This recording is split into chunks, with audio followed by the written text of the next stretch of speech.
Sorry, sometimes when I start the stream, I need to reallocate my microphone to where it works. Also, this is too warm already. Already. But, ladies and gentlemen, people of all shapes and sizes, hello. How are you? How's your day? Hopefully it was good. I'm crawling out of my skin here. Anyways, hopefully nothing bad happened. That feels a little ominous just by itself, but yes. Okay, way too hot, way too warm. Whew. Okay. Hi, ladies and gentlemen. How was your day? For me, it was very neutral. Yes. Yeah. Well, just because no one's here, and I'll ramble until then. I'll ramble for 2 hours straight if we got it. But Nub comes in to save me. What's good, Nub? No, I spent the first... I want to talk through this, alright? So hopefully you guys will give me that opening, okay? So I spent my only objective today was to wake up and to invest in the book I'm reading, basically. Real low bar effort for today. I was like, I'm just going to get in there. I built up a lot of videos so I can like take some time to focus on other things. So I'm going to do that. Mind you, the videos that play are okay. The videos that play are more GRINN stuff because I knew it was going to take me a long time to get this Krieg bill worked out. But that's kind of the ending point of our story. But anyways, so I woke up today. That was the only game plan. Do that. I woke up early. Actually, no, I slept in a little bit. But then I did that immediately when I woke up because I felt bad that I slept in. And I just immediately got after it. And then, cycle force a couple more hours. I was like, okay, let's deal with this damn, like, situation with our Krieg build, essentially, in Wonderland. So like, okay, let's do this. Fluff wrote me a bunch of awesome stuff, got me up to date on some things, and I'm coming to find out, like, I basically got to a point where I was like, I'm not seeing what I want to see, basically. Like, like, you know how I talked to you guys about wanting to find the best answer to the question or solution to the problem. Both answers that I kind of started trying to use have not borne enough fruit to where I feel like it's valid to bring it up, I guess. So I'm at the point, like, so that's what I was doing for the rest of my day, basically.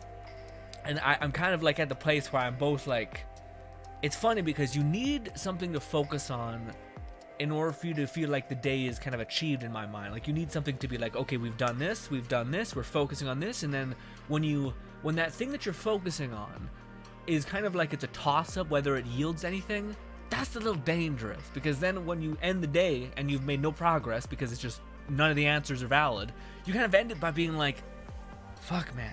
Or this is what's happened to me recently.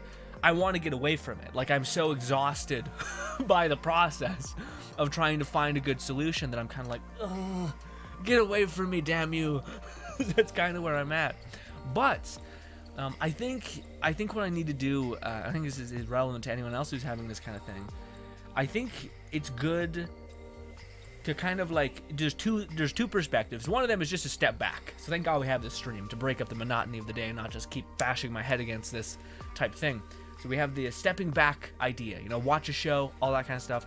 Personally, I don't find that helps me too much. Like, 10 minutes of watching a YouTube video and then getting back at the problem is about as much as I'll yield. If I watch a whole anime, it doesn't take, that 10 minutes is the same, essentially, outcome. But, and this is my other thing, just when it comes to like solving problems, this is something that I heard a lot, I keep hearing a lot recently, but it's the idea of what people call as first principles, like something like that. But basically, it's like a problem-solving mantra used by a lot of people. Just to be completely honest, I don't even know if I 100% understand it, but my baseline, really probably shitty understanding of first principles thinking is instead of starting from the jumping off point of problem solving from what other people have kind of laid out the system for you, you go back to the very, very groundwork and you see if any of the systems that were made to solve the solutions, if they themselves have a better way to crack the egg. And then in that, you can basically create an entirely new system to build off of. It was kind of like the idea, like, for instance, one of the things for us was in order to make a good build for our one thing, we started going all the way back when we were trying to make that spell build, to trying to make my whole objective was to try to give people double uses spells and actually make it good. And we ended up finding out like a bunch of things that, like, you know, on spell cast can increase all damage dealt, and if we leverage a ton of different damage sources like ability damage and all these things, then it can work. And kind of, I wouldn't have got there if I wouldn't have like went all the way back and said, well, wait, instead of trying, because I feel like that's what I'm doing right now. I'm playing in this weird playing field that I feel like others have kind of started to set the stones for me. And I don't, it's not that that's bad or even correct. I'm very happy that people have been telling me like, hey, Clogbringer's good in this way. Hey, have you considered doing the spell shot thing? All of these are really interesting ideas. But a part of me feels like I want to kind of start dissolving it back, because at this point I've tried a lot of those things, and they just kind of have the same yield as a lot of other things. So a part of me wants to go all the way back to seeing if I can leverage a different unit and kind of still get the same outcome, because that's kind of what we were doing with the spell thing in a really weird way. But also I need to like be okay with like not having anything to yield, you know. Like I think that's the problem is like we got really lucky twice with our like finding good answers to the problems at hand and like being able to pull that forward.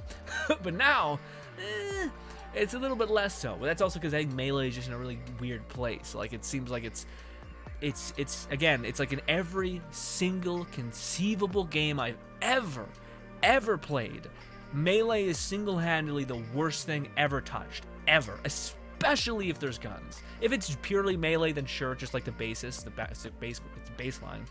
But the idea that like what happens when you have like in Wonderlands, there's flying enemies.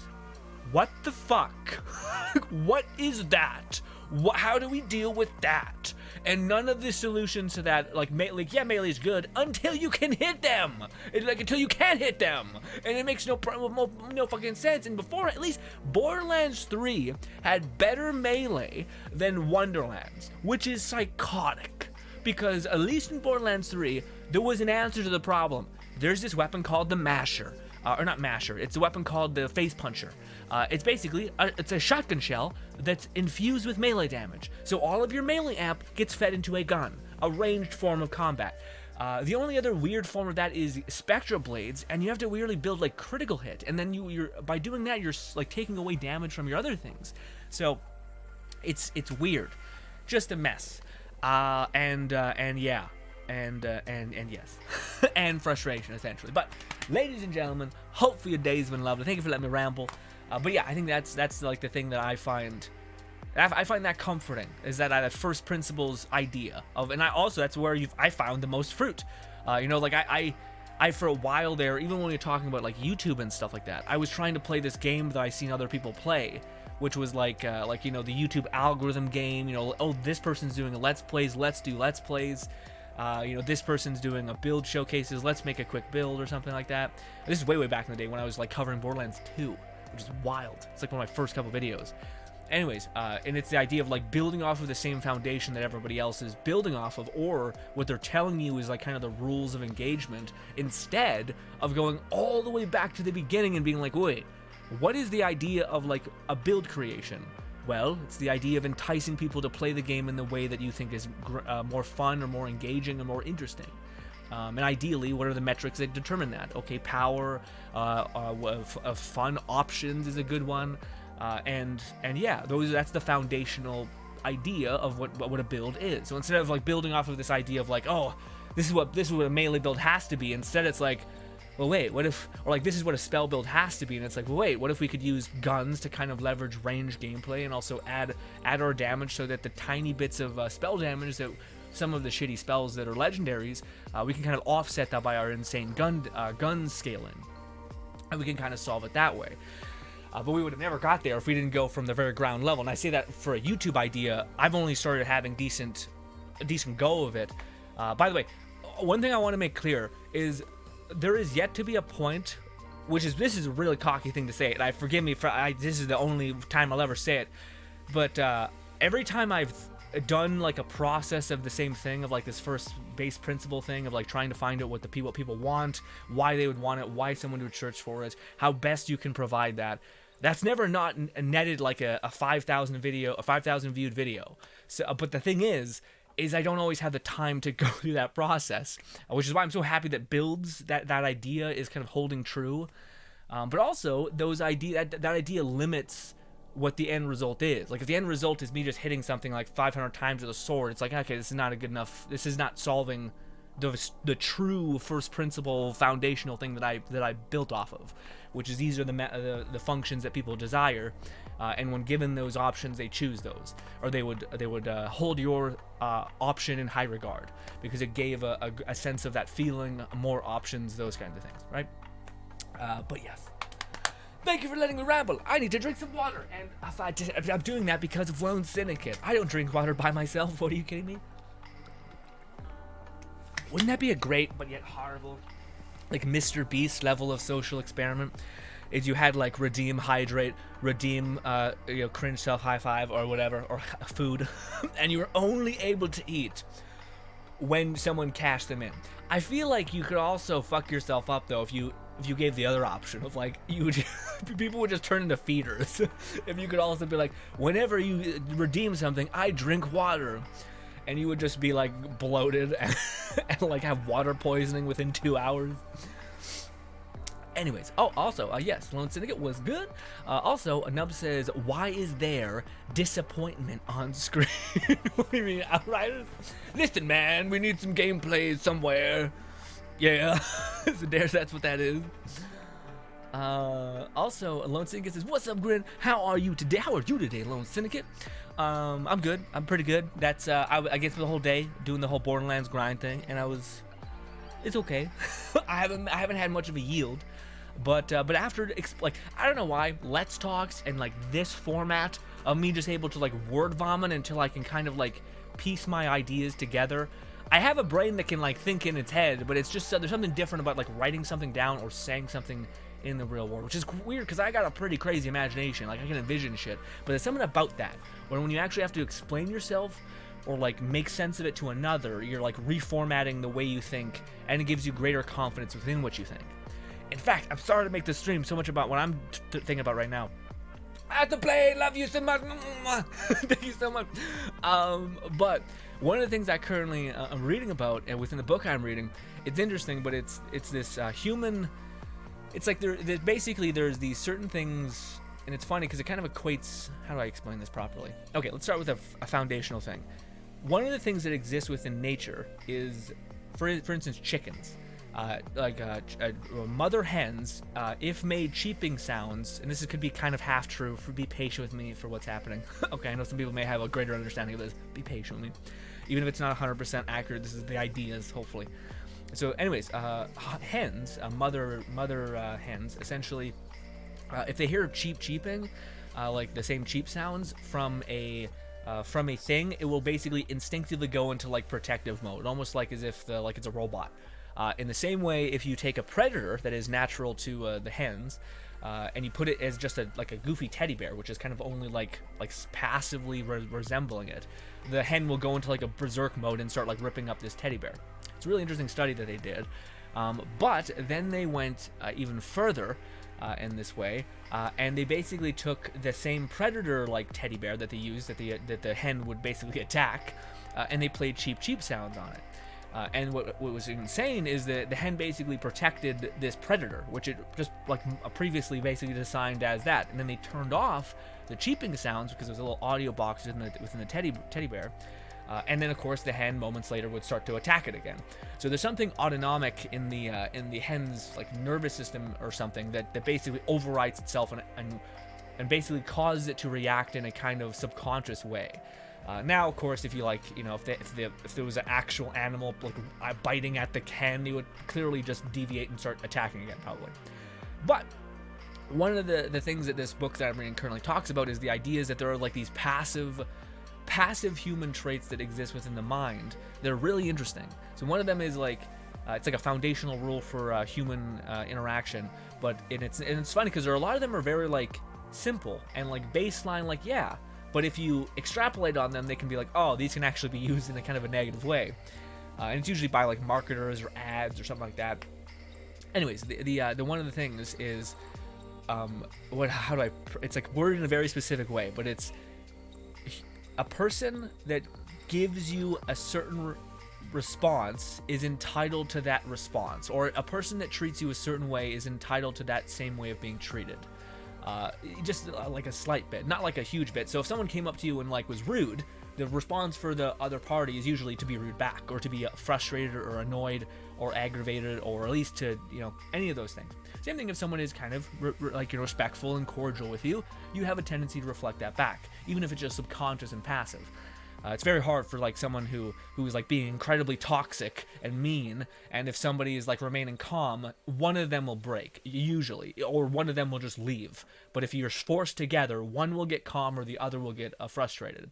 So it's this kind of human reflection meta of this. But anyways, that's one of the cool things that is in that book, and that a lot of fucked up advertisers kind of use against people a lot of times to like gamify that idea of like this subconscious response that people don't even know that they're doing.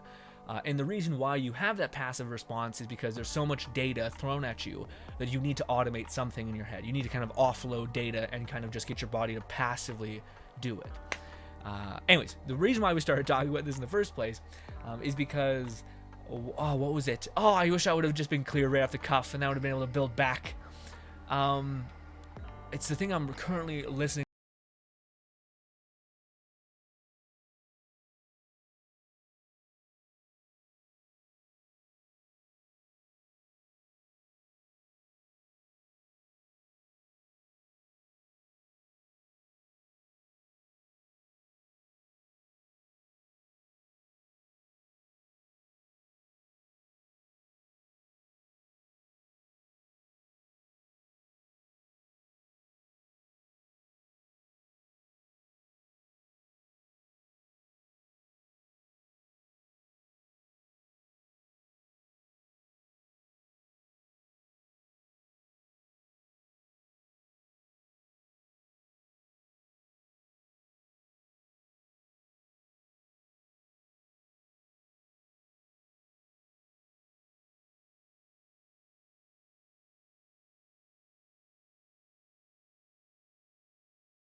So if you are empowered to choose, whatever outcome you choose, there's a higher likelihood that you'll be happy or more content with that choice, even if in some cases it's outwardly negative. And there's a higher probability for people to agree to things if made previously obvious that being consistent would warrant them being happier about it or something like that. It's hard to describe, but basically consistency. So human beings want to see consistency. So if you, like for instance, one of the things that they talked about in the thing, which I think is actually pretty scummy, but people used to phone, like telemarketers used to phone people. And they used to basically be like, hey, would you mind, they tried a lot of stuff. They basically tried to get donations for a charity. So it wasn't all bad. But one of the ways that they ended up figuring out how to get more money from people is by asking how people were doing. So basically, and it's funny because people listen to this and they think, I would never fall into that. Probably, because a lot of people just have a built-in hatred for telemarketers at this point. But back in the day, maybe, and also there could be a certain kind of lens and a way that this is portrayed that makes people feel like, oh, okay, sure. But regardless, what the telemarketers would end up doing, they would ask people, hey, sir, how was your day? And then they would wait. They would let them respond, and usually they respond just because it's an automatic kind of like greeting. Would be like, oh, my day's good. And then the telemarketer who's working for this charity would say, well, that's great to hear, sir. I'm part of this organization where there's a lot of kids that only for $1 a day or something could you do this or this. And a lot of times they would immediately be like, oh fuck, and they're just by the way, all of this was not like a 50% increase in probability. It's like a 20% increase, but still, if you can easily call like a bunch of people, these call centers, it would show a net profit of huge, because if it was even only a 20% increase, it would matter. But anyway, so the idea that they got people to kind of admit that they were doing financially okay, or like they were doing okay, and then to be like, hey, would it be possible for you to donate, was of a better outcome than them saying like, sir, I hope you're having a good day, would you be willing to donate? Not even letting them reply would basically have a significant lesser increase of that. So that's what I'm kind of learning about right now, which is interesting. And it's also a good like background to be like, you're manipulating me, you son of a bitch. Like, to see everything, ads, everything is kind of fucking manipulating you. Also, one of the things that's huge in all of the things, and I might talk to you guys about this again, given what the response is, but one of the things that is really, really important in all of this is your brain's ability to feel what the things are, essentially. So it's not about like, for instance, in that example, you could be like, I would just think this guy's a fucking asshole and be like, sucks to suck, no, and hang up. But again, that's not the idea. The idea is if someone is able to make you feel like what your previous admitted beliefs are, and then someone holds up like a mirror to those beliefs and says you're not acting in accordance with those, the odds of a person saying, okay, maybe I should realign, especially if done in a good way. And again, that's the idea. If it's about the consistency, and what was the other one? Consistency and something else. It's like another C word, but yeah. And then the other thing that determines these ideas is whether your brain perceives something to be in good faith or bad faith. So if something's in bad faith, they just throw it away. But if it believes that something's in good faith, then it does. Now again, all of this is like, and to me, it puts like such a big kneecap on like the skill acquisition of communication. Like, if you can be the person that's real, like, because I could totally see in my head, and I think I've dealt with people, but it's hard to tell, because there's like the slimy salesman who's just shitty, and you can tell he's trying to manipulate you. But then there's people who are like, yeah, I mean, I enjoy talking to them. And a lot of these things that are called compliance exercises or something like that, are actually like, a lot of the net result is people actually being more happy with their purchase, in a way. Like, I'm sure everyone's heard of like the whole like, it usually happens within unions, but basically unions will make a bunch of demands, and because they want to basically concede some of those demands, and in conceding them, the ones that they don't really care about will have a higher chance of getting the ones they do care about. And that's, of course, like another compliance thing, which is basically you ask a big request that is reasonable. It's not like so far out the way that your brain perceives it as being in bad faith. Like, hey, could you be my slave or something horrible? And they're like, fucking kill yourself. Get away from me. Whereas if you're like, hey, would you, there's a, what do you call it? You're a kid selling candy bars, and you're like, hey, would you be willing to donate $50 to our youth fund or whatever? And then, of course, the person's like, no, I'm not. Yeah, I don't got that money to throw around, but no, thank you. I understand you're just doing this because you probably, to school or whatever. But then if the kid followed up with, well, would you be willing to buy like $10 of candy bars or $5 of candy bars? The likelihood that you would accept that $5 of candy bars is excessive, even if you don't even like chocolate, because it's just that this person's making a clear concession to you, and therefore you want to work for them. Now, granted, again, it's whether your brain perceives something to be in good faith or bad faith. So if you're a person who's like, this kid's fucking manipulating me, then of course not. But what is the likelihood that you'll do that? Mostly it's just a nice kid being like, I don't know, they told me to say this, and you're like, fuck it, and you'll pay for it, which is, I don't know, it's a lot of interesting things with that. And sorry, that's the book I'm reading right now. That's why I kind of lunged at you with it. Also, we took such a long time waiting for me to remember, so I thought, fuck it, let's go deep. I feel like everyone's gonna focus on that slave comment I made. And let's see. Also, Lone Syndicate says, oh, this is the Outrider expansion. Are you gonna play covered? I have no idea, Lone Syndicate. My plan for today is my room has been in disorder for quite a while. That's been dusty as hell. It's making my sinuses build up. I'm gonna clean my room, declutter my mind, and then I think I'm gonna sit with and try to solve I'm gonna take a break from the Borderlands build problem, just a little bit, and try to basically really format the new channels. Because I'll be honest, the new channels are starting to dip back into what I would determine to be our kind of same old, and I don't want it to be that way. So I really need to again and again. Like, you guys have no idea how. I've told you guys this. If you guys should have a better idea than anybody, it is such, and it's such a testament to how you can engrave something within your mind so damn deeply. But it is still the hardest hurdle that I've ever felt with YouTube, is shedding the daily idea. The idea of consistent content delivery, which is somewhat important. but not as important as like taking the time to make sure you have a build, or you have a video, or you have something that is like gonna hit the mark, so to speak. And I still find that to be something that, like, out of all, it makes sense. I've been doing this for like 8 years, and 3 of which or for almost all of them, I was daily uploading. Only recently have I started to like not be so strict with that. But yeah, so that's something I'm still kind of starting to feel the channels going that way, and I'm like, okay, no, we need to go back to first principles, build up those channels, start to look at each one of those channels in the lens of growth for each medium, I guess, and how to do that. Which is, again, a lot of this. I'm so sorry, by the way. This is why I just can't even handle how like, I appreciate you guys so much, because a lot of what this is, or what streaming should be, is you just being like goofball, being creative, like making people laugh, just being like the best hostess you could ever be.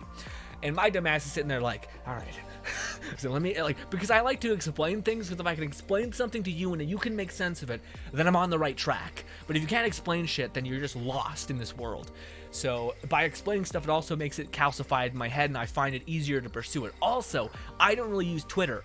So by doing something like this, I put my words into like a public forum, and it makes me, it's basically a compliance or a consistency thing. But by saying you are going to do something, and by putting it into your own words and putting it out into the world, even just to your friend, it makes you that much more likely to pursue it and to like actually see it through. If you just keep stuff in your head, then you don't have any accountability, you're fine. But the moment you actually say it out loud, it's a big deal, because then you're like, oh fuck, now it's real, now I gotta act on it, now I gotta stand by it. Which is interesting. Anyways, but yeah, as far as the covering of Outriders Lone Syndicate, I'm not sure yet. I gotta see what we can do. But it kind of seems like it could maybe fit, even if only just for a little bit on the new channel, because it's a looter shooter, and our kind of baseline is FPSs, looter shooters, or first-person shooters in the Brothers Grin. So yeah. Nub says, well, if it's a game you like, I'll say just start from scratch. But overall, I think using the bases of people making videos slightly faster due to less time spent crafting. Oh no, yeah, no. Sorry, Nub, you absolutely should like build off of the information of others. But I think when you're building your build and you get to like a point in which you bottom out, like you're no longer yielding the results you want, that's when you need to go back to the very beginning. Like, for instance, for me right now, that was one of the things that surprised me, is shockingly, when I went back to like our melee build started off with me being like, maybe we can leverage, dark magic and like blast chill, because I knew that was like one of the only ways that the community was finding to make detonate melee hits hard. But then I had to go all the way back to, like, again, what determines like first principles, which eventually, when that wasn't yielding the result I wanted, I was like, okay, well, maybe I can start, maybe I can use the Stavomancer's capstone to kind of get me that damage I'm looking at, and that also gives me range damage. Okay, and then I was like, oh, this is why people were using the Tesla coil gun, is to detonate this one skill. And then of course that made more sense to me why people were doing what they were doing. And now, but I think at some point you have to like go all the way back to the beginning, and be like, okay, that's not working. Is there another way that I can leverage damage? Like, even if it's not technically melee damage, but I can use melee. Melee can keep me alive, but the things still get dropped. How do we do that? So I think eventually you build off the hive mind, but eventually if you're not getting the results you want, then you need to go all the way back to the bottom and see if there's something that you can build off of that can be a better, or get you the same outcome as, like, melee things just dropping. Like, I think my next venture is to see if we can bet on Nova Shields, which is kind of really reminiscent of old, like, OG Krieg builds, which is hilarious, but I don't know yet. I need to find it's called like it's a shield that's called an Inferno or something like that, but it has a 4 proc detonation, and yeah, it's weird, but maybe it could work. We'll see. But I think that may be the next thing I try to do. It'll be interesting to see. Anyways,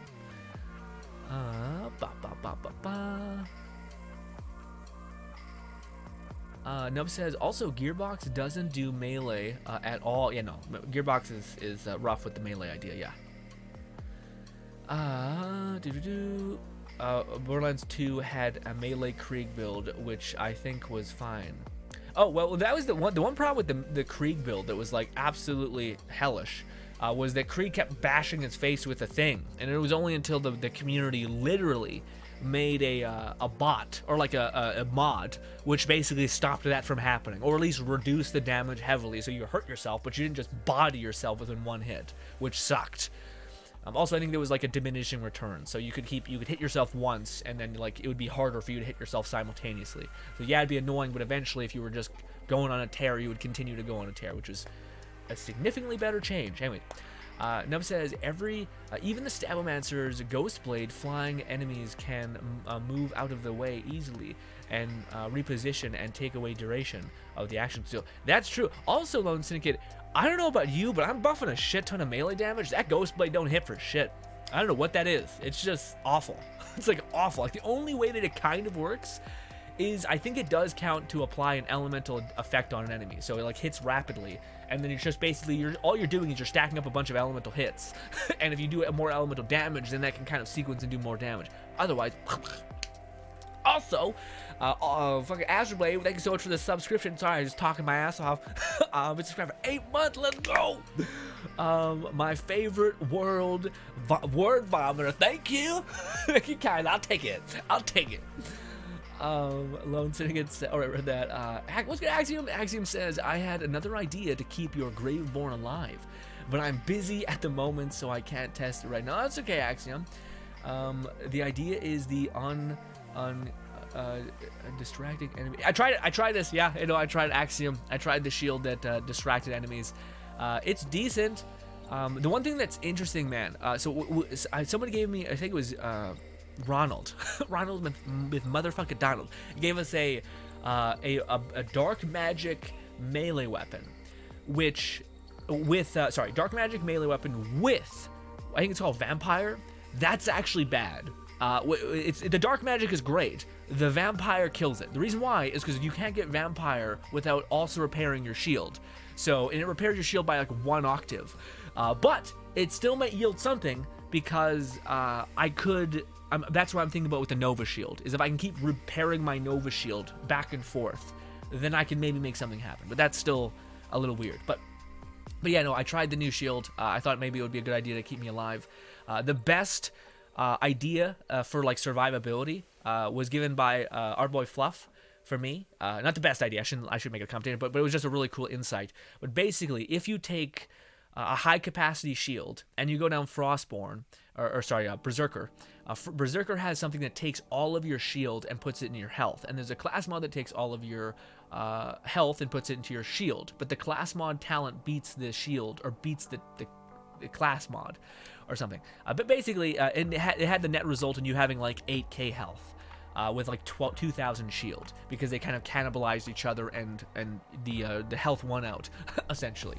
But that was actually pretty cool, because you could have a shit ton of health. Yeah, the only problem was that our damage started to lack pretty substantially, and the Graveborn's problem is his consistency, I think. And also, I didn't notice that we were like unkillable either, so I feel like we'll have to see. We'll have to play a little bit more with it. But what did keep me alive was the dark magic sword by itself started giving us like 1-to-1 healing, because as soon as you impact, you create a dark magic source, and then it just gives it right to you. Whereas if you're using like pixies or dark blades to detonate dark magic, those like little droplets can get like bash against a wall, and then you're kind of fucked. So you don't get no healing. So yeah.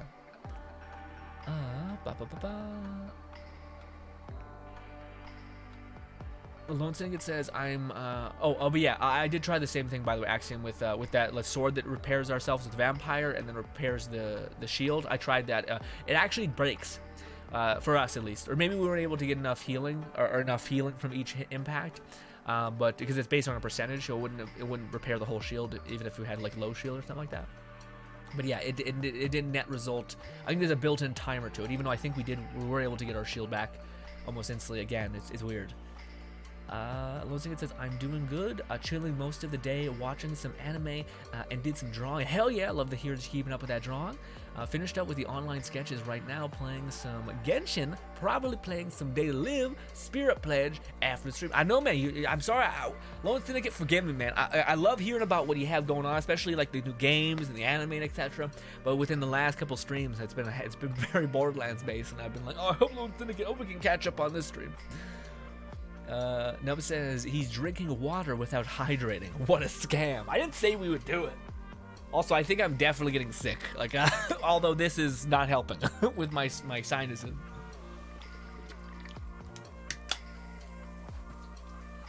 Shit, I'm out of water. Go get some. Oh, you mean hydrate? Nice. Ashblade says, fine, I'll be your. No, stop it. You're better than that. You don't deserve. No one. You're your own person, okay? Sparks says, sup, Grim? What's good, Sparks? How are you? Thank you for listening to me ramble, everybody. Nub says, I think the threshold of quality versus quantity is a bit too vast on YouTube. The amount of quality you need to contract quality is insane. Wait. The amount of quality you need to contract quality is insane. What, is that my real right? Contract quality. What do you mean? Do you mean like the amount of quality in contrast? Oh, you did say that. I think that's what it's contrast. I think so. You're saying the amount of quality you need to contrast quality is insane. Like, yeah, I feel that way, man. I feel sometimes you just need to. It's really hard to grow because you kind of need to be an editor. You need to be a producer. You need to be a talent or whatever. You need to be. A lot of these people are just like, I'm just gonna make content and then like offset the editing to a person who I can pay a decent amount or something. But to me, I'm like, God damn, that's not something everyone could do. Which is why I think streaming took off so hard, especially with COVID happening, is because it was far easier just to like stream a long time, be goofy, hopefully be engaging, and have that bear fruit. Axiom says, I've always been extremely skeptical of very scientific focused research kind of books, ever since I read the book The Bell Curve. The book itself is about IQ, but it is really disguised as a book that is really just pushing the author's political ideas and stops giving resources and money to those who need it, or who's off to giving those who gifted with high IQ. Yeah, man. Well, that's to me that to me is one of the interesting things, because I feel like because this comes to a part and part axiom. Like one of the things that I remember hearing a lot, and this was because I had the same perception of like the amount of times that you find out that the data doesn't make sense, and a lot of times I think, and this is just my idea, but I think it's kind of some people go by like their gut instinct, and I think what all your gut instinct is problem solving skills within but just less of them. So like it's literally just like, because if I were to ask you try to explain your gut instinct and why you're feeling what you're feeling, most people can like quickly pull up something subconscious like this and this, but one of the things that I also thought was a pretty good perspective of like, well, like we had this topic about last time when we were talking about how everyone talks about like, well, this study shows, and a lot of people have a jaded idea of that, which I agree with. It's fair, because a lot of studies are like, well, there's fucked up funding, these are totally eligible for corruption or misdiagnosis, specifically that one. Like the wrong inference is being pulled here. But granted, I think it's also weird. I think the reason why I think it's weird is because some people will choose that like our whole world is based off of trial and error and tests and data acquisition. So like my question to people who have that proclivity is, well, what makes this, a car, basically the complexity of a car, and how it's not just gonna explode in your hands, versus this idea of nutrition and whatnot. What is the differentiating factor there? Why do you trust this and not this? And sometimes it's like, it's political things. Sometimes it's all of these other ideas. And that's why largely I think you do need to have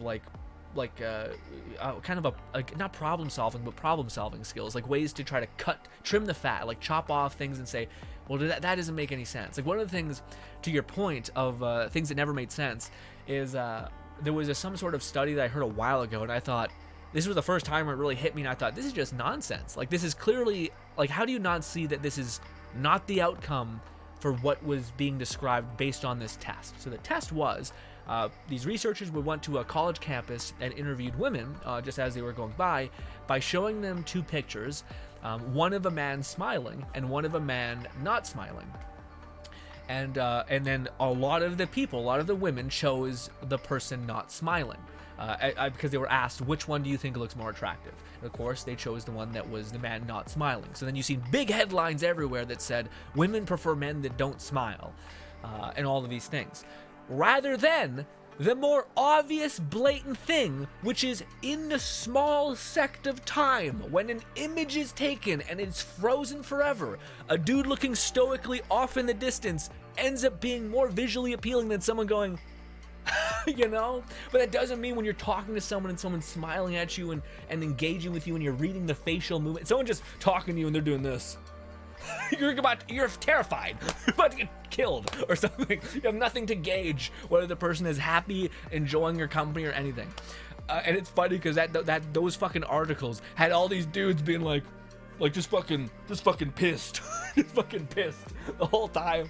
And I thought it was just such a funny outcome. But to me, it's like, well, wait, this is the wrong extrapolation of the data. Like this, you've used a stacked deck. Like this, it's the fact that there's images freezed in time. And if you look at a lot of people with like a finite image of like not showing emotion, in an image, it actually looks more confident or clear, you know? Whereas if someone's smiling, there's a lot of like wrinkles that can form when you smile, etc. But when you're seeing someone face to face, absolutely it feels good when someone's reacting to you positively.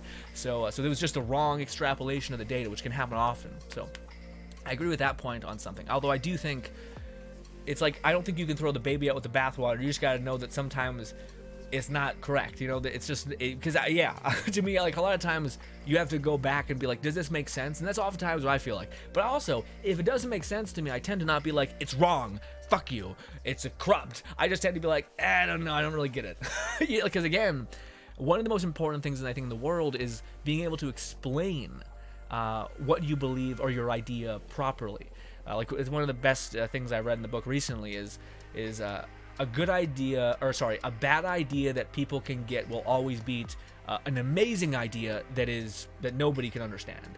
So the whole basis of like it's greater to have an idea that you can properly describe to people and you know explain this which they understand in the same correlation with this, so that they can kind of bridge your idea and your thought process of what's happening together, rather than like a good idea but like just trust me, because no one's gonna do that, like especially not when they're funding somebody or something like that. So 90% of like information is about how easily you can readily make that understandable for others, I feel. But yeah, so it's like it's far better to invest in an idea of yours that you can properly make sense of and can kind of root back to things that everyone can kind of make sense of, than to have like spend all your time just making a good idea, because if no one understands it, then no one's gonna bet on it, you know.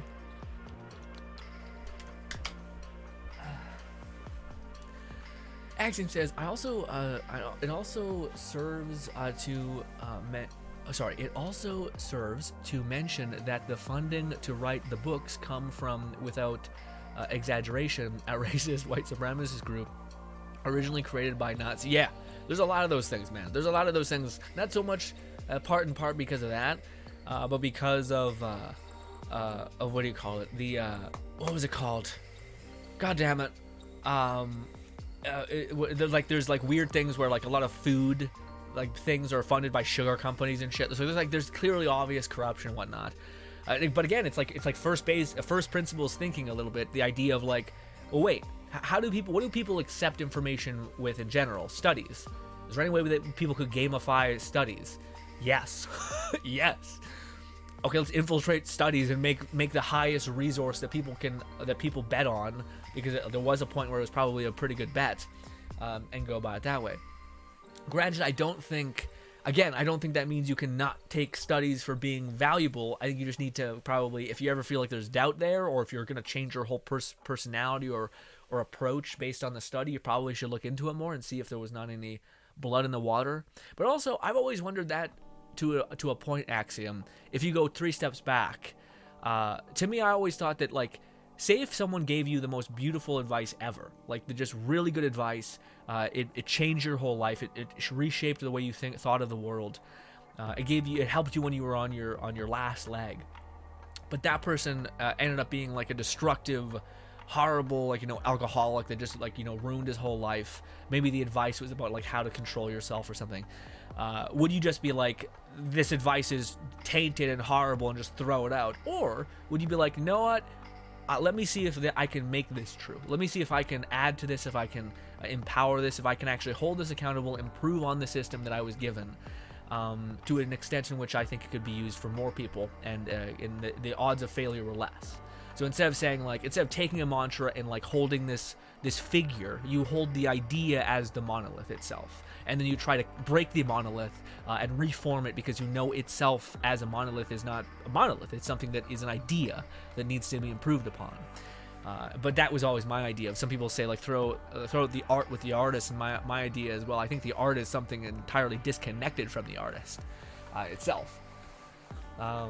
But also I understand that people, like, sometimes it's hard to sludge through the like clear bias within the execution. And again, if you're not getting the results that you understand or are actually real, then yeah. But yeah, there's an argument for truth there somewhere. Sorry. What's good, Rasta? What's good? Lone Siget says, feeling like the Ghost Blade isn't scaling well for endgame. I'm still doing the story mode, which is shredding enemies. Yeah, man. Yeah, I feel like I think level 35 really fucks shit up really badly.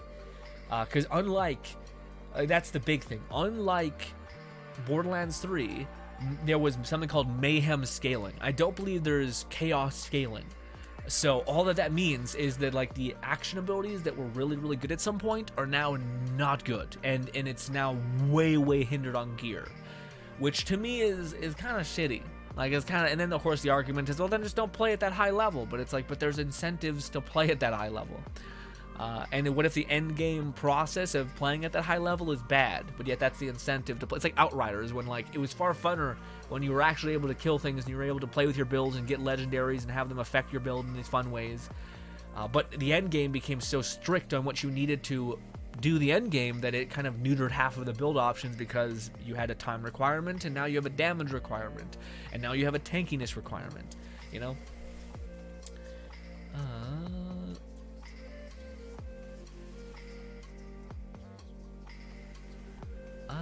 Enemies fairly well. As far as the chaos levels, I can't say for sure.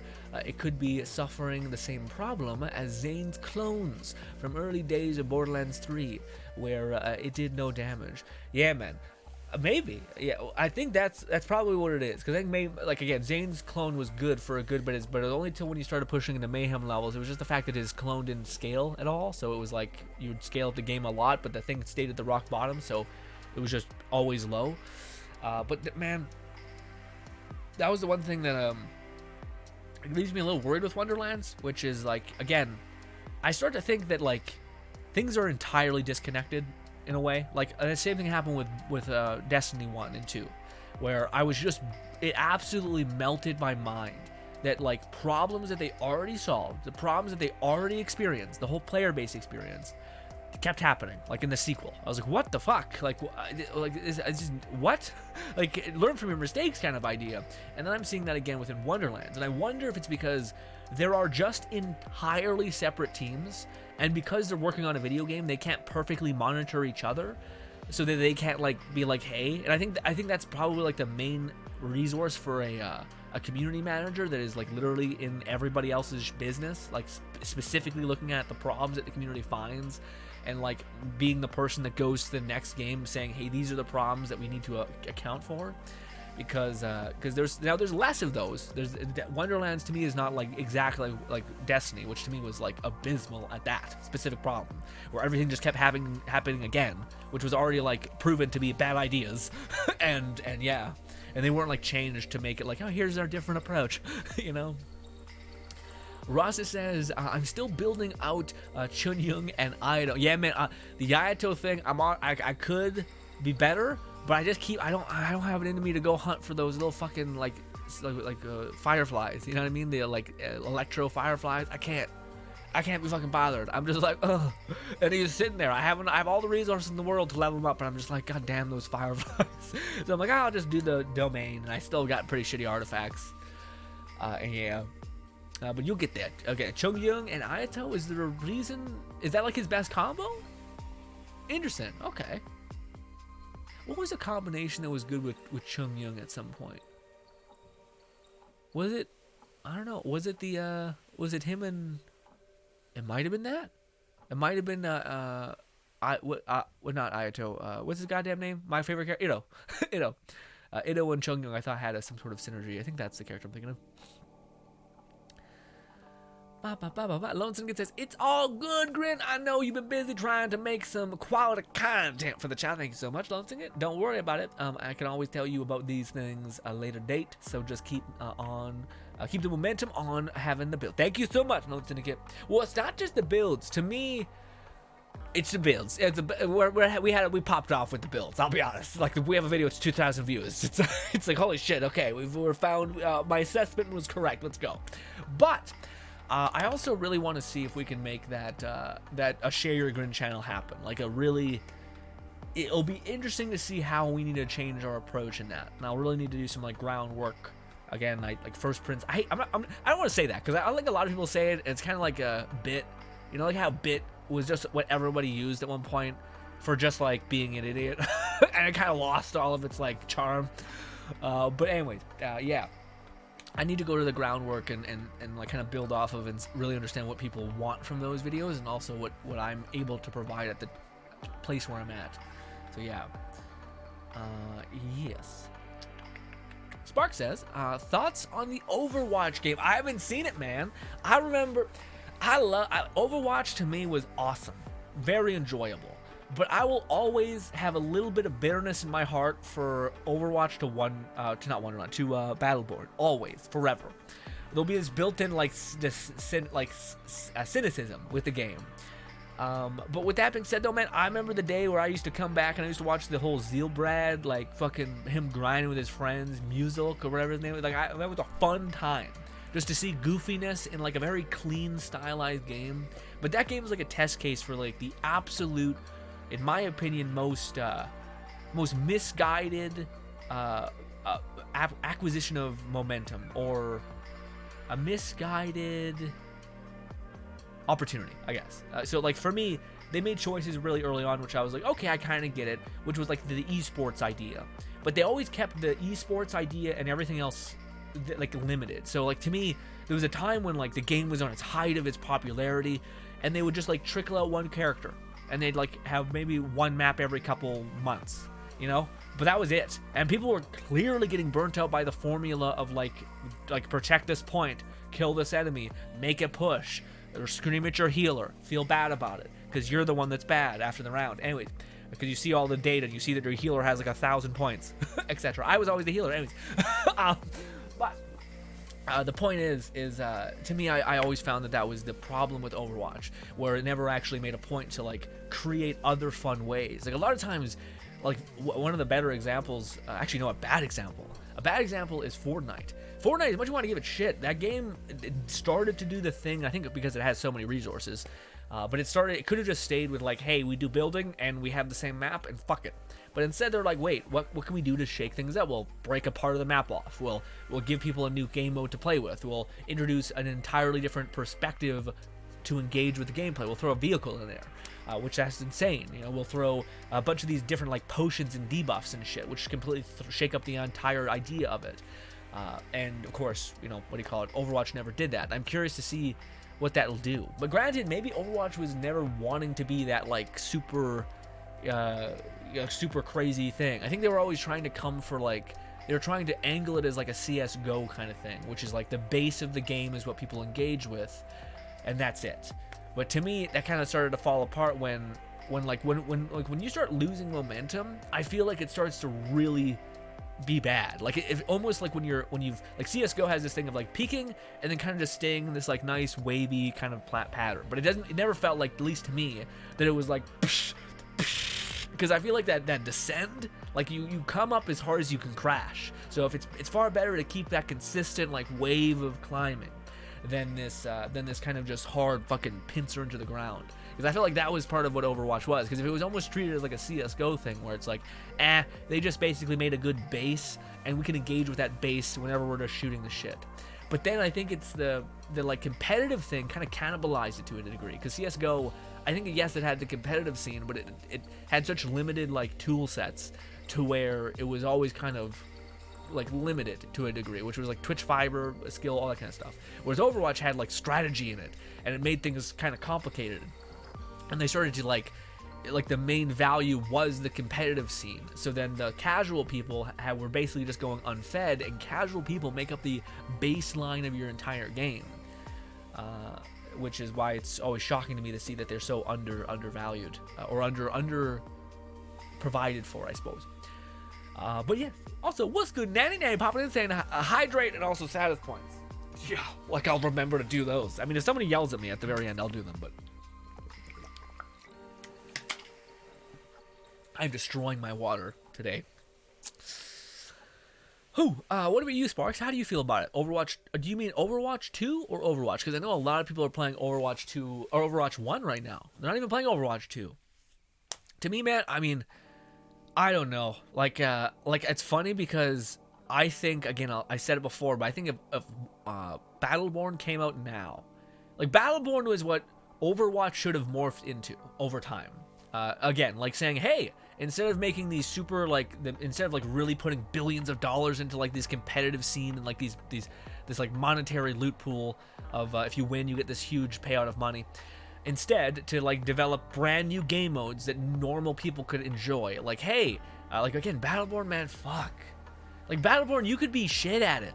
You were okay. Like it was so fucking well optimized. If you wanted to literally just go around and like you were really bad at the game, you could literally just break crystals forever and get a shit ton of crystals gained because of the way that the game worked, and use that as like a power leverage, and then just play a support character with a ton of fucking amp, and then just heal everybody, and like you do it that way. It was really easy to be a healer. It was really easy to be a DPS. If you weren't very good at the game, you could always play the objective and kind of just bounce around, play a tank, and then just sit on a point and then kind of like yell at your friends to come save you whenever an enemy would start pushing on you. Like there was so many ways to engage with that game, whether you wanted to be hyper competitive or kind of just chill. Like you're like, I don't know, dude, I'm gonna play Miko, I'm gonna heal you, which is also like the cool part of that system of hero shooters.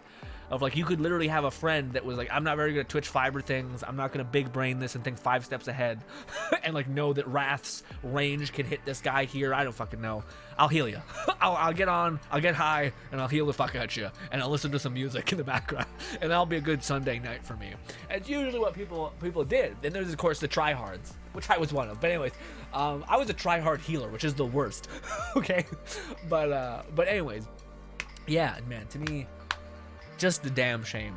And again, I think Gearbox could have pulled it out. I think Gearbox, if they would have not just turned off the servers, but they should have turned off the servers. Nobody was playing it. But if they waited for like the dip to happen in Overwatch and then reinstated the servers, and then like just to see and then maybe put like a couple sponsorships from like a couple of the other Overwatch channels and such, just to see what's happening, and actually make a real good point to like instantly deliver what the other people. So if you found Overwatch channels and you were like, hey, what is the one thing that you would want in this game?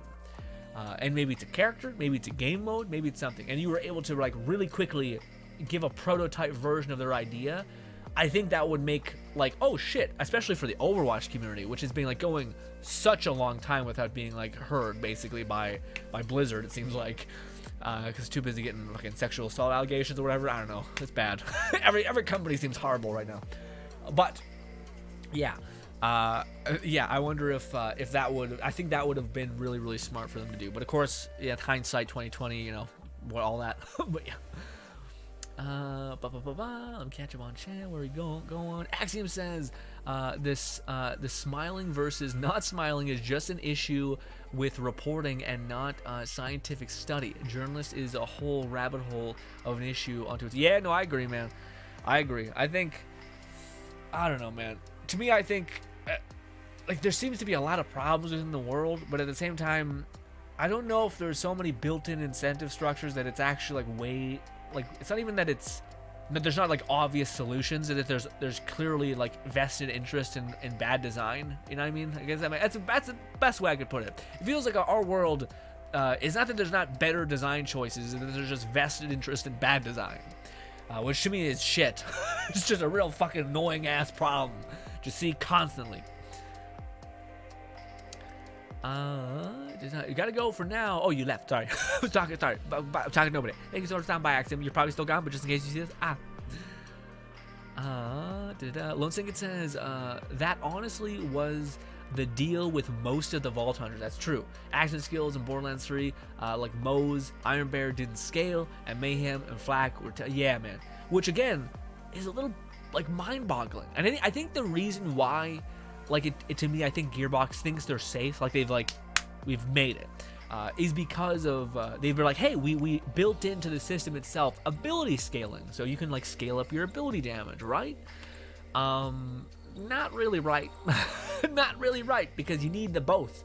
You need both, or at least you need a way to heavily leverage stuff, you know? Yeah, I don't know. I will again, the only like slight hope I'll have, which to me is barely a hope because it's still bad design, like at least when it comes to like the facilitation of your viewers or your players essentially, but I'm hoping that when we get the final version of Chum at the end of the month or the end of a couple weeks or whatever it will be, hopefully the final version of Chum at the hardest difficulty scaling, he'll have more unique gear to drop. But if he doesn't, then it's literally just, it's like it's the worst design I've ever seen, literally ever. And maybe it's like, hey, we just did it for this first door. The second door, all of the gear is gonna have to be acquired by doing the fucking DLC event that is specific to it. It's insane to me. It's like, what the, like, no one has touched the thing, the fucking main, Chum, because there's 0 point to it.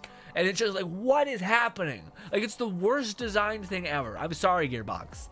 I don't want to make people upset at me, because I feel like I like Wonderlands a lot as a whole. But it is lost on me, that choice. It is absolute insane. A lot of people are like, we didn't get enough value, and that's true. I'm just lost on the execution of it. Because I could have at least understood what they were doing if they did the thing where each week they would drop more legendaries, like bop, bop, bop. At least then you're like, okay, you're betting on, like, you took all the development costs and put it into that. Still don't think it's a $6 DLC or whatever it is, $40. It's a Headhunter pack. Should be like, yeah, like maybe $5, maybe. We got a couple legendaries, got one 2-minute encounter. Like, what are we doing? What? So yeah. Lone Syndicate says, but Grin, I wanted to tell you about a Day to Live mobile game. So I've played for about a week and have about 5 characters.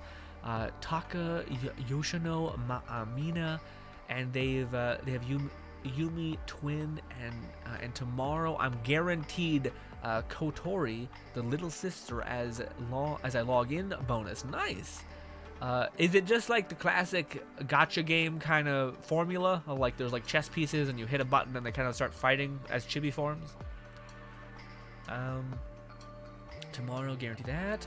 Bonus, I'm honestly a bit disappointed because when I started, each of the girls has their own chapter, and I was going to create and I was getting the characters for free just by finishing their chapter, and I was like, wait, am I going to get a Kurumi? The Goth, thank you. Thank you so much.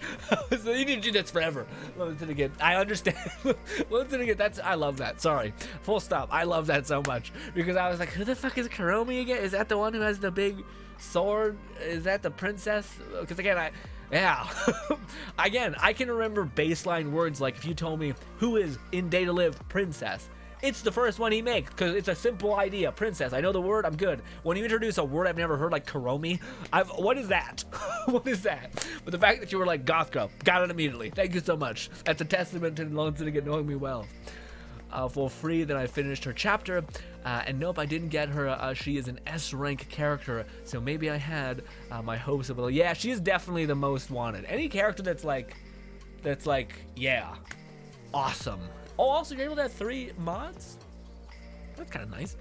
But yeah, any character that's like the goth girl, it makes sense. It makes sense to like that's an S rank dude. Also, she's kind of cracked, frankly. Like, if they do that thing in Day to Live where they kind of start to scale things appropriately, but the fact that you can have like 100 copies of yourself and basically be unkillable is a little lot. It's a lot. It's a lot, you know. Lunsiget says, why weren't, they weren't going to give us an S-rank character for free, but I can grind for the character by getting 60 of the fragments. Interesting. Oh, I want to talk to you about, Tower of Fantasy, Lone Syndicate. No, it's all out of action, gotcha game, and combat is nice, to flow, and flows well. Wait, no, it's all out action gotcha. What does that mean? What does that mean? I don't know what that means. But I recently seen a video a while back. Not recently, actually, it was quite a while ago. I seen Tower of Fantasy. That game looks interesting, Lone Syndicate. I don't know if I want to jump back into the rabbit hole. I think we might try it. I don't know. We might try it. But yeah, I'm curious because to me it looked really interesting, but I'm a little worried. I'm a little worried that it's not gonna. Yeah. Sorry. Like, to me, it seems like it has a lot of fun to it, and it seems like it's way more reasonable. And I wonder if when they eventually establish momentum, they'll be like, hey, it's less reasonable, asshole. But I don't know. Do you think their combat system is going to? Because that's my one thing. I feel like I would be so invested if they allowed you to have multiple characters on field at once.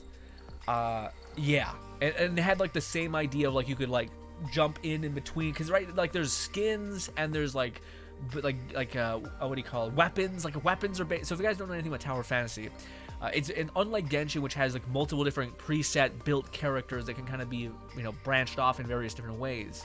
What do you call it? Tower of Fantasy, this kind of like a competitor, not really, but kind of to Genshin. Its basis is a gacha game as well. Its baseline is that it's basically going to use weapons as your kind of moveset, and there's going to be so then the next question is, wait, it's a gacha. How is it gonna work? So in the same way, there's like characters that you can get, and there's also weapons that you can get. But the characters that you get act as skins, and the more skins you have of a character kind of act as constellations for them. But you can also have your own designed character, which is nice. And then the weapons, as you get more of the weapons, you can build them out more, and they can get more like cooler effects and such. And it seems like there's ways for you to. So the game to me seems to have answered a lot of like it's really clever in the way that they've handled the gacha system, in my opinion, of like them seemingly like they've aligned themselves way more with like perceived player efficiency or like viability, or they're taking care. There's multiple ways to get at like S rank gear. Like you can eventually get enough shards that can build this like 5-star weapon that you can inevitably have. So you don't need to get like 5-star weapons. You just need to, I think, get the shards, and the shards can help build those 5-star weapons. Not only that, but there is a way to, like, you know how Genshin has the like the shop that you can like use star glitter to buy like a good weapon. Well, that has that, except it's for every weapon in the game. It seems like every 5-star weapon, every like max tier weapon, it just costs a shit ton of star glitter. So it's not like you're never going to be able to get the version of the weapon. It seems like it's more about getting multiple versions and having the weapon eventually, you know, flourish into something. But to me, I don't know if the gameplay is going to replace that feeling of like swapping characters, because that to me is the fun thing about Genshin, is that it's individual character building is incredibly simple, and it's still simple, frankly, but when you throw it all together, it feels satisfying to queue up this, fire this, queue up this, fire this, and things can sequence like a tornado into each other. But without that multiple characters detonation thing, I worry that it's not going to have much of a bite. You know, I worry that there's going to be a clear like lacking on the output idea. Yeah, like, because eventually you're just going to be like, okay. I mean, like, to me it has the MMO problem, which is like, this is a really good way to solve the MMO problem. Which a lot of times when you're playing an MMO, it's like, I'm tired of seeing the exact same. I hit a button, I see my character go like, do like a front flip and like smack a hammer into the ground, and then he goes,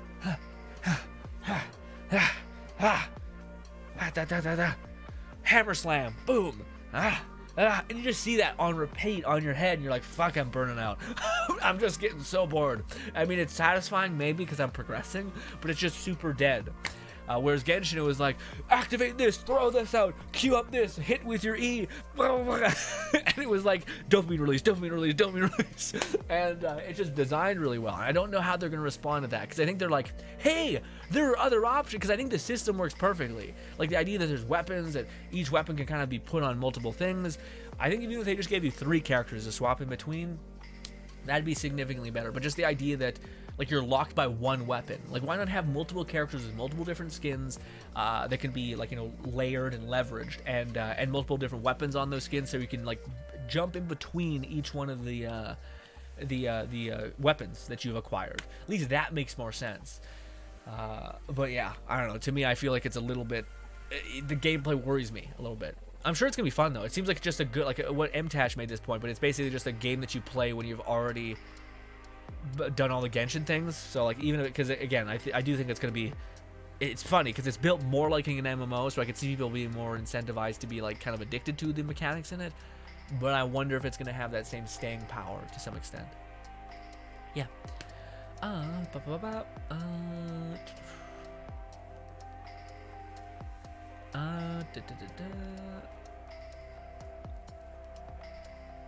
There weren't gonna be, there weren't giving us, not an action skill, gotcha. No, it's an all-out, action skill, gotcha. The only thing it says, the combat is in real time, is what I meant, Grin. Oh, okay, so is it like, what do you mean like in real time? Is it like Genshin? Because I'm just wondering what, like, are we like, because it seems like a lot of the mobile games are like not like Genshin, where it's like a third-person game where you can like run around, it's all live action.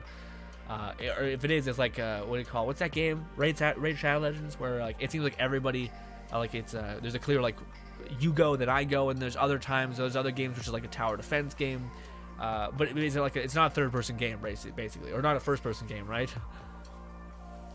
Same thing with I know there's games that do something that's like, when you say not live action, I'm basically wondering, it's like 2 teams against each other, and you can like just quickly react and press buttons and queue up abilities, but the AI is also fully firing all the time too. Tower Fantasy is looking good, and the combat looks interesting. Yes, that's my thing. I would agree with. I feel like exactly. I think the combat looks interesting, but a part of me when I try to say like, well, why is it only interesting? And a part of me is like, well, because you don't get to have that bop bop bop feel. You also, there's like a lot of cool ideas. One thing I love about Tower Fantasy is it seems like it's a lot more like, it's like the startup where they're like fighting for ground. So they're like, fuck it, you can use a motorcycle, you can drive around, sure. You can fly, sure. Fuck it, you can get height with a thing. Go, sure. There's a hub, there's a house, you can build a house. They're just like throwing a bunch of shit around, and I'm like, awesome, sure. Let's see if any of this works or is satisfying in any way. Looks like it says, hope it comes to console, but if not, saving money for a PC. So one day soon, I'll be a PC gamer as well. Let's go. Yes. You just gotta make sure you don't fall into the abyss of the gotcha power, etc. But I do think it's coming to mobile. I do think it's gonna be on mobile. Granted, do you want to play on mobile? Especially a game like that. I feel like that game is not gonna be optimized really well for mobile, but maybe. I get what you are saying, Grin. I think you're worried that the combat won't flow well or feel as rewarding. Yeah, I'm more worried about like the to me. When I see the gameplay, I think of like, it clearly seems like it's starting to be on a loop, you know, and yeah, like I feel like it's lacking something, which is why to me I really liked the idea of it seems like 7 Deadly Sins game. Is that still in development, by the way? I don't know if that got canceled. I thought maybe I heard something about that was less flattering, but that to me is interesting because it seems like you have a choice. You have a choice whether you want to play multiple characters on the field or if you want to play like hyper support characters which have like an ultimate ability. So you basically just like click an ability and your character does a thing. My only thing though is I'm curious about how that's going to work with the 7 Deadly Sins universe. Do they have like complete, because I feel like it's kind of built to be a quickie game, but I don't know. To me, I wonder if they like got the IP to do whatever they want with the 7 Deadly Sins universe, to like make whatever characters, to make whatever story. I don't know. Or maybe they're working hand in hand with the novel or the manga guy. I don't know. But yes. Lone Syndicate. By the way, I seen that anime you suggested me. It looks interesting. It looks, to be honest, I seen a little bit of it, and it looks like it's It does the, yeah. It's not that I'm not interested in it. I've checked it out. And I think it's also hard for me because I haven't seen like a, anime has the worst trailers ever. Like, it's just not very good at all. Like, I almost wish that like anime companies would literally just hire somebody, like one of those like nerd writer, like people who like synopsize the show and like tell you why it's good and the reasons why it's good, and like a quick charming, like using the footage in the background, all kind of thing, just to tell you what the fuck the show is. Because to me, I'm like, what is this? Like, it seems like there's a school. I'm just lost, and I don't know if I'm like, do I want to buy into this? Is this like got some of the things I would enjoy? I should write that down. I like that idea. To make like a series that is literally about selling the idea of the show like it's a trailer before you're able to buy into it, just to see if you would like it. That's kind of like the nerd writer thing, except they usually have like a way of unveiling like the show's uniqueness. But it would literally just be like, hey, do you like this? Do you like this? Do you like this? Then it'll be a show for you. Here's some cool scenes. This is what's fun. This is a cool moment. This is a little bit of sauce. This is what happens in the show. Go. Looks like it says, hope it comes to call. All right, read that. Data Live mobile game is a bit like Genshin instead of 3D action.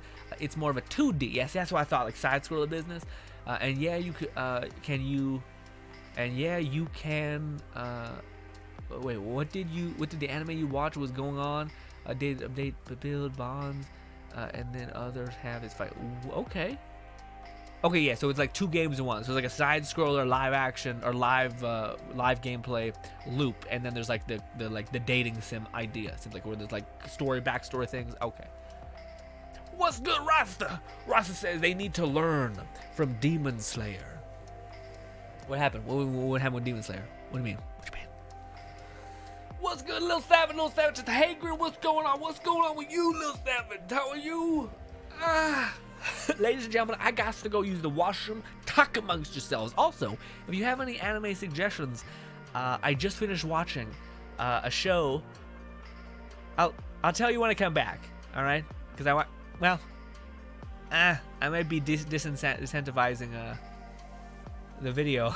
I'm gonna upload eventually. Anyways, fuck it. I'll talk about it.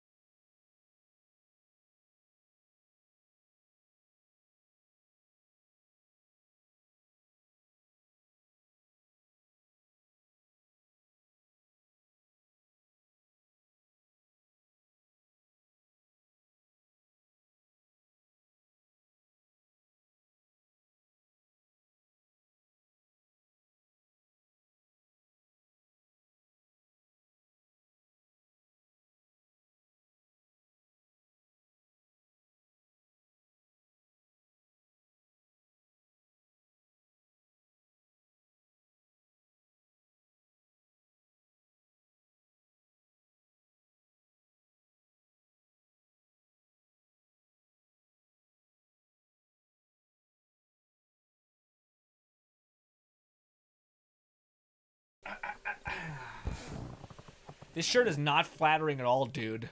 It's the worst. My nips just, without fail. If I try to have good posture, it's just like, guess what? Get fucked, trash. Ugh. There we go. Better? Slightly. Alright. Ladies and gentlemen, your boy watched an anime called Kokomi. Nope, that wasn't it. Sorry, there's a lot of that in my mind. Netflix is doing this like fucking... Netflix is making all the wrong choices.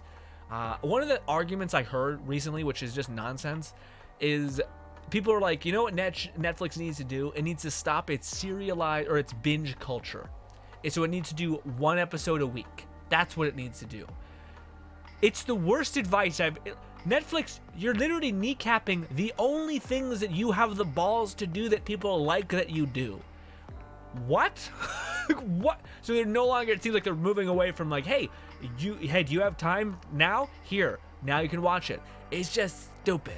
It's just stupid. Maybe there's a production idea of it, of like, hey, now Kokomi can't communicate, can be like just dumped out. I don't like it. I don't like it. Maybe it's for the better. I don't know. I just think it's like, it's another thing where Netflix is like, what if we charge more, got rid of account sharing, and also took away binging a whole show? Good. Awesome.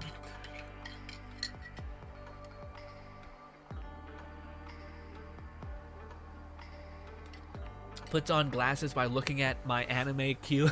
Wait, what happened? Okay. So.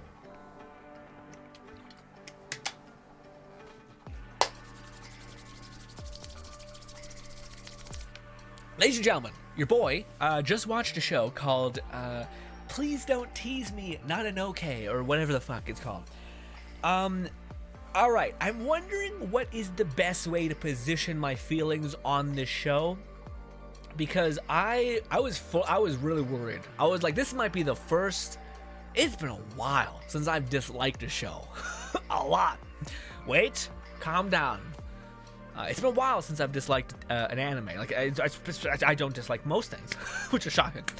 But this was one of those shows where I heard a lot of good things. I think the art style is crazy and like weird as shit. I don't mind that bit. But there was something in the first, like, I want to say 8 episodes. Maybe 8's too much. Maybe like 5. First 5 episodes, I was like fully like, oh shit, I'm going to have to like, I'm going to make one of my first like share your grin videos on the new channel and be like, this popular show, I kind of fucking hate it. Like a lot. But wait, hold, calm down. One of the reasons why I disliked it is there's another show that I watched a long time ago, which has like this blonde heroine and this like dude, but it's basically a show that kind of, it's very itchy, but it's basically a show that talks about masochism and sadism, like where the dude is a complete masochist and this girl is very obviously positioned as a sadist, or like a sadist, so like a person who enjoys torment and like is very quick to violence, all these things. But in the show, it's very, you know, whatever. It's okay. It's a fun, goofy comedy show, but it also talks about these ideas and it's interesting. But it does a decent job about like making it very, very clear that the person involved is enjoying the process. So you're kind of like, as much as you're taken out of this, like, oh, this is kind of a new perspective. I haven't even thought about this being something. And then you're brought with the realization of, okay, this person's clearly into it, and then your background monkey brain's like, well, as long as no one's getting harmed, it's who cares, really. So you're kind of opened up to this idea a little bit. But in the show, Please Don't Tease Me, Not an Okay, or whatever, it's not, there's no, and this maybe makes me like a prude, I don't know, but there's no like obvious consent given and like clear enjoyment for the thing. It just seems like somebody tormenting a person, and then it also seems like this person having no, like, to me, there's a lot of weird things in it where like the dude does not feel like he has any ground, like a person poking and like being cruel or being like teasing, whatever you want to call it, feels like it's weird because the guy has like, he has no friends, none. He has one interest, and he has horrible self-esteem issues, and it's not apparent that he enjoys the treatment. It just seems like he's been conditioned to be so emotionally destroyed by others and bullies that he has not the same visceral response that others will have to people being cruel to him. And this one girl kind of sadistically enjoys that just slight poking. But, and this is the big but, as much as the first couple episodes for me were very uncomfortable, because not uncomfortable, but I was just like, it just seems like you're being a dick for no reason. Like, it's just, like, to me, that was my sentence. But as you go through this show of the premise is like this girl being like kind of teasing or being cruel. I'd be shocked if you guys haven't seen it around. I was like on every thumbnail forever for such a long time because it had such weird, iconic, creepy ass faces essentially.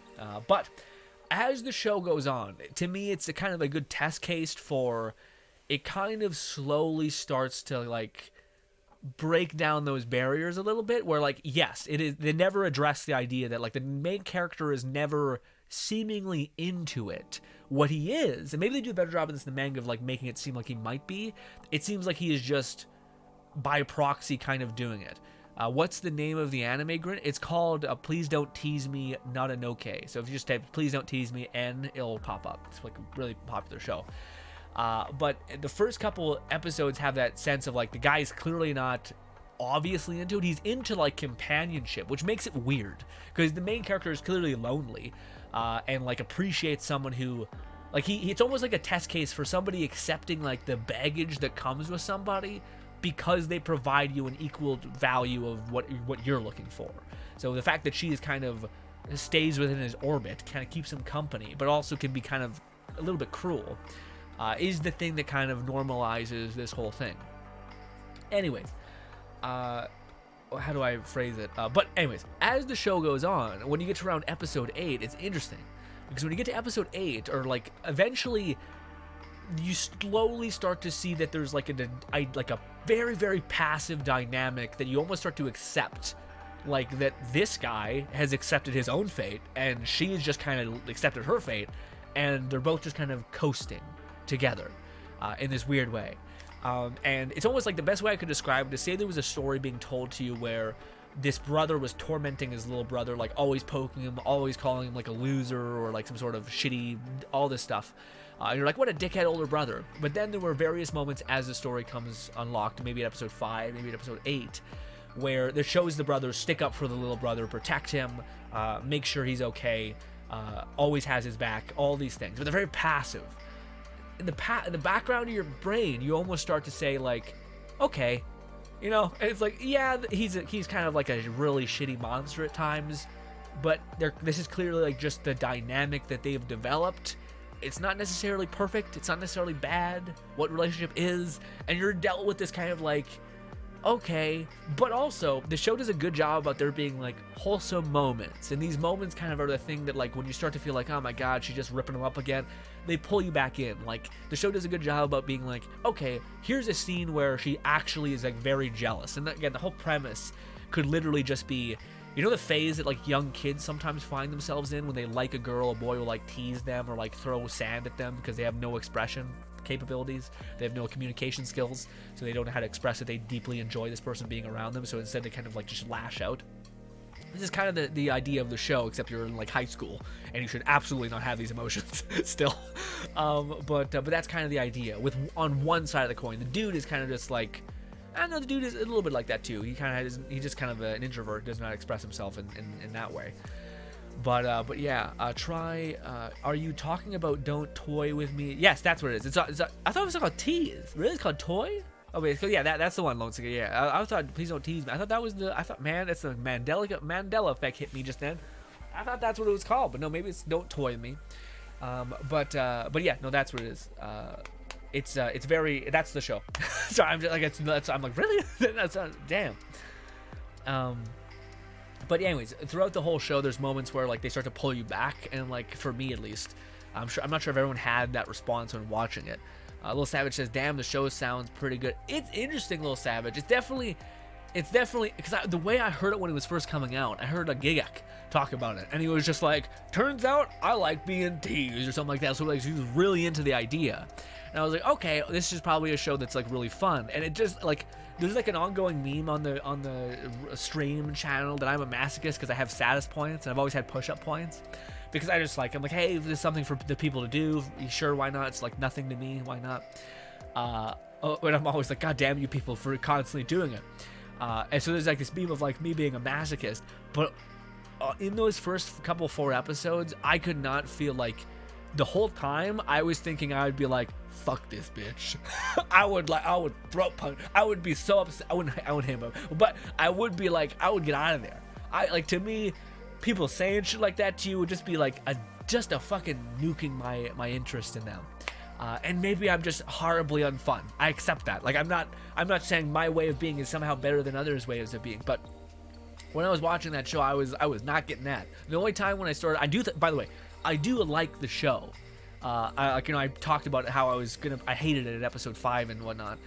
But eventually, again, there's this moment that happens, maybe episode 6 or 7, that you kind of just accept that this is the relationship, and then you're able to really enjoy the wholesome moments because you both know that they're kind of like committed in this weird way to each other and their friendship and their like love for one another, because that's kind of the subheader. It's like a romance show as well. And they're both like kind of in their own weird kind of fucked up ways helping them like each other move through their issues, essentially. With him, with like, he basically never fights back ever. He kind of just lets people like destroy him, and she is like overly combative, if anything. and like constantly does that. But also there's moments where like there's a moment in the show where the dude like eavesdrops on her going on like what is essentially a double date, and she only does like there's a difference between like being outwardly toxic and like destructive and doing like playful teasing, except the playful teasing it's pretty close to just being kind of hurtful in some cases. But yeah, like there's this moment where she just dismantles this person who's like into music, and he's kind of like watching like, oh, she doesn't do that with anybody else but him, and it's because this is, again, it's like her skewed way of like showing interest or intimacy or in like, you know, love maybe. I don't know if it's that far yet, but just like really enjoyment of a person. So when she dislikes people, she just destroys them, and when she likes people, she's like, I don't know how to express myself, I'm gonna poke fun at you and do it that way, which honestly is a testament to, like, I know other people who express themselves by like good friendships, you razz each other, etc. That's kind of built in. But there's a degree in which, to me, this show does, it makes it a little bit uncomfortable at times because she's literally like making him cry. And at least to me, whenever I would ever get close to that point, I'd be like, okay, I need to step back because I'm clearly doing some weird shit that I'm not aware of, you know? I'm twisting the knife too much. I had no idea I was even doing this usually. So yeah. Lone Ticket says the manga does a better job of doing the series. Just I've read up to volume 5. What is it? What does it do better? I'm curious. Does it do like the like? Does it like do the background subconscious of like her expressing her emotions, so you can tell that she actually cares about him? Is it like better about? Yeah, is it better about like him? Because they could solve a lot of my issues with the entire show, with him being into it, so to speak. But it's not obvious that he's into it at all. He's into not the cruelty. He's into like what the cruelty comes with, which to me is inherently manipulative and a little sad, because it's like a deep need to want to have people around him because he's so lonely. It seems like also that's coupled with this weird contention. By the way, the show is like made as a comedy, but these are like the things that to me were behind the comedy, which I don't think the show would work if it wasn't very playful and very like goofy, and like, yeah. But it's not a show that's meant to be intense like this. It's just like me watching a comedy show where the main heroine is like brutalizing the dude, but the dude is kind of like relatively unfazed by it, and eventually comes to just accept that that's a trait within her, and vice versa, you know. And yeah, it's again, to me. With that being said, though, after, again, having watched it, especially the last 8 episodes, again, I think around episode 8, they really make you be like, okay, it's like that same situation of like the brother example of the storytelling, where eventually you just accept that that's the dynamic that they're doing and that they're experiencing. And there's also so many examples that we've seen where they genuinely like deeply care and love each other, to where you're like, okay, this is nothing. Like, it's almost like their words are just the weird language in which they can communicate, but their actions are what kind of keeps you engaged, I guess, and like wholesome, invested, I guess. So I'm amped for season 2 for what it's worth, but I have not had this experience with an anime for a long time where I was genuinely like, I fucking hate this. I fucking hate the way she's treating him. I hate the way I hate cruelty. I hate fucking cruelty so much. It makes me angry, like angry when someone is like going out of their way to be like toxic almost. And I know it's just a meme. It's like a goofy fun comedy show, but yeah, I don't know. And again, I have another Try Not to Grin I'm waiting to upload because I don't want to back to back just smother you guys with anime. But I watched a lot of anime in one of these weeks because I had I made a point to watch like an episode a night, and I kind of just binge through it really quick that way. But yeah, I have one on My Dress Up Darling, and I'm curious what you guys will think about that one, because I'm always a little off-put when my opinion is very different than what I've heard other people have. Not even other people. It's not that like your opinion is more unique or anything like that. It's just that you're like, I usually can like understand where people are coming from and understand where people are. Understand people. So like, to me, when I don't hear people have talked about it in this way, I'm wondering if that's just I'm a weirdo, which I might be. I'm not looking for validation, by the way. This one, I'm gonna try to make that not an okay one or whatever it's called. Don't toy with me. Eventually, and these are the things I'm going to talk about, and I'm not sure, again, I haven't heard anybody have that experience, so I think everyone didn't have the visceral experience about the weird dynamic at the very beginning that I had. I think people were just like, it's a comedy, anime, whatever, it's anime, don't take anything seriously, but yeah, I don't know, maybe I don't, yeah. Yeah. Lone Syndicate says, I wouldn't say that Grin, I wouldn't say that Grin, but you can easily tell they are more clear about how they feel about the whole situation and where they stand, which I wonder why Nananoke was that popular waifu of the anime season when it came out. I don't get it. Lone Syndicate? Lone Syndicate. This is the only, I agree with you kind of, but I disagree with you also a lot in this one idea. I think her design is awesome. Like, so fucking... Not the weird faces, to retract all that. I fucking love the aesthetic. Dissolve her, because that was my idea. I was like, I'm gonna love this show because the character design is so fucking sick. I love the fucking like cool fucking pierced earrings, side pulled back, like the iconic things, the sharp ass teeth. Something about the character to me just stood out like fucking awesome. Like anyone who has had like the tomboy, the tomboy like badass rocker chick vibe. That's also like really bubbly. Like again, that's something that I feel like was in My Dress Up Darling a lot, which was like, it's funny because like Kevin Hart, I think a long time ago is where I first heard this, but it's like women having this response to like almost their perspective of what men want is this idea of like, see, I'm still fun. Like, and Kevin Hart made the joke where like his girl was trying to like talk about that time where they played basketball, and she was like, look how fun we were having so much fun. And it's like this passive thing, but I think to their credit, I think that is a part of what people deeply desire within a partner, is someone that I don't think it's fun though. I think that's the wrong assessment for what dudes want in a partner. I think it's someone that enjoys life and enjoys living and wanting to do things. If somebody like constantly judges everything and like drags their feet to do anything, or like, you know, it's kind of a weird example, but this exists within dudes as well to women. It's not just women on that side. I think this is an intrinsic human value that people desire within others. But the idea that like, one example is when a dude asks a girl what she wants to eat for dinner and it turns into a fight, that's not someone who's enjoying the existence, moment, etc. You know, they're letting their emotions kind of fuel potential negativity or potential words that weren't said. Granted, this could be the same thing for dudes. Dudes can misunderstand and extrapolate on things just as it's a human problem, right? But that's something that My Dress Up Darling, I think, did a really good job about. Is it made the woman seem like overtly joyous, like she just liked doing things, and it seemed fun in that, you know.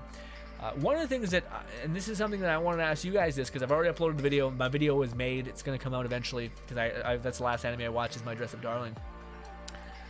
And it was my perspective of it was just kind of a case study for what the reason why the show was so popular is because it did a good job about making a male character that women desired and a female character that men desired, or traits that both possess that people are interested in. Because, and this is something I want to ask you guys, when I heard about My Dress Up Darling, the anime, I thought heavily that it was like hypersexualized. Like, that's all I seen when it comes to memes was like booba. I see people react to it and they're like, oh my god, you can see the outline of her bum or something. And maybe it's just because like itchy shows were out there, and like I like comedy a lot, and of course itchy shows come with the territory. Unfortunately, they get those sales numbers up, baby. So I was expecting that, and I found, and this is the question to the chat: did you find My Dress Up Darling overtly sexualized or sexual? Because I found it almost none.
Oh, right, popular. Not Lone Syndicate says, "Oh yeah, her design. I forgot about that." And the face honestly got me, got me too. Forgot about what you are absolutely right, Grin. Thanks for the point. Well, that to me though, man, we're like the same fucking hive mind person right now, because I agree with like the idea where like when I was watching it, and even at the end of it, like I do not think she's best wife, because she's fucking terrifying, and she's like I would not do well with someone being that toxic to me. Maybe I'm sensitive, I don't know, probably, but that's too much. That's too much. I'd be sad. I'd be sad. I don't want someone to express their love for me in hatred. Okay, that's too much. But mind you, I think like there is moments where like it is playful, and I like that part of it. But when there starts throwing around like the virgin card and shit, and I'm like, this kid, and also he's crying a lot of the time, and I'm like, this just seems too much, clearly even for him. So I don't know. I just find that shit to be a little much. But yeah. Again, I still love her design. That never changed. But I went into this thinking I was gonna love it, and finding out like I don't know. The character's intrinsic human traits are not something that I entirely value. Mind you, I think that will change as we get further into the season. So when they slowly start to develop more of a relationship, I think, okay. Because it's like the fucked up, the beginning of the relationship is toxic as hell. It's like very unhealthy, it seems like. But mind you, maybe that's the honesty of the world. Like with that, please don't toy with me, not an okay. Maybe the idea is that people like the odds of some random person going up to like a wallflower like individual and just being like super happy and kind, it's just not how human beings work. Human beings need a reaction that is positive, or a reaction that they determine to be positive to continue to pursue that individual. And in this instance, not an okay perceives like a reaction of like embarrassment, or like a stressed out, anxiety induced reaction. She perceives that as like, oh, okay, like this is something that I want, so she keeps going to him for this reaction, and in doing so melts down this like wallflowers garden, essentially this wall that he's put up. And maybe that's the way things work. But I think like the idea of like, think about it, if I consider myself to be quite the like extroverted. I kind of have fun just by being by myself and doing my own thing. So it's kind of quite hard for me to make friends in that regard. Usually when I can talk to people, I'm pretty good at that. But as soon as with someone like coming up to talk to me, that's the problem. And I think if you were a person who refused to engage with people positively when they did come up to you, like you were very like reserved and said, oh, thank you, and like just quickly ended conversations, eventually that person would be like what would be the incentive for the person to keep talking to you, you know? And if you were inherently beautiful, maybe there's something there. But even beautiful people, people get bored of beauty really quick. If you're only beautiful, you have to be beautiful with something that people can like dig into, whether it's that person who enjoys the communication that you're giving them, the flattery that you're giving them. Like people play off of that emotion. Like it's the one problem I think that people are going to have in the future if we ever make some sort of other life, like robots or something. I think that's it's the emotional reactive giving that people hunt for and feed off of and build off of and are incentivized to find and validate your interest, essentially. But yeah. The best example of that to me is dogs. Like dogs are incredibly honest with their emotional state, especially towards people. And that people feed off of that immensely and like love the input that the dogs output, essentially. But yeah. Lone Syndicate says she also seems like a carefree. Yeah, no, that's a good carefree person, brighten up the mood in a way, and genuinely seems like a fun person to be around. Then again, I should really rewatch it. Oh, you mean not an okay, or like don't toy with me, or my dress up brown? I think you mean that. Yeah, that's a good point. Yeah, she's very positive, but I guess it's the positive that comes with the criticism and like destruction that to me is like a little. And I think that's the other thing, is that like to me I do think that she just gets, well, there's clearly, especially in the first 3 episodes, it's clearly like that thing I just talked about like there being an incentive structure for her, that she enjoys the reaction that she is getting out of pursuing this person, whereas if she wasn't getting that reaction she wouldn't be invested. And then when she is invested and she is like reaping what she wants, like she is gaining something from the instance, then she seems to start to like, hey, let me actually like help you, because I'm gaining a lot from this. I'm happy, I'm content, this is fun for me.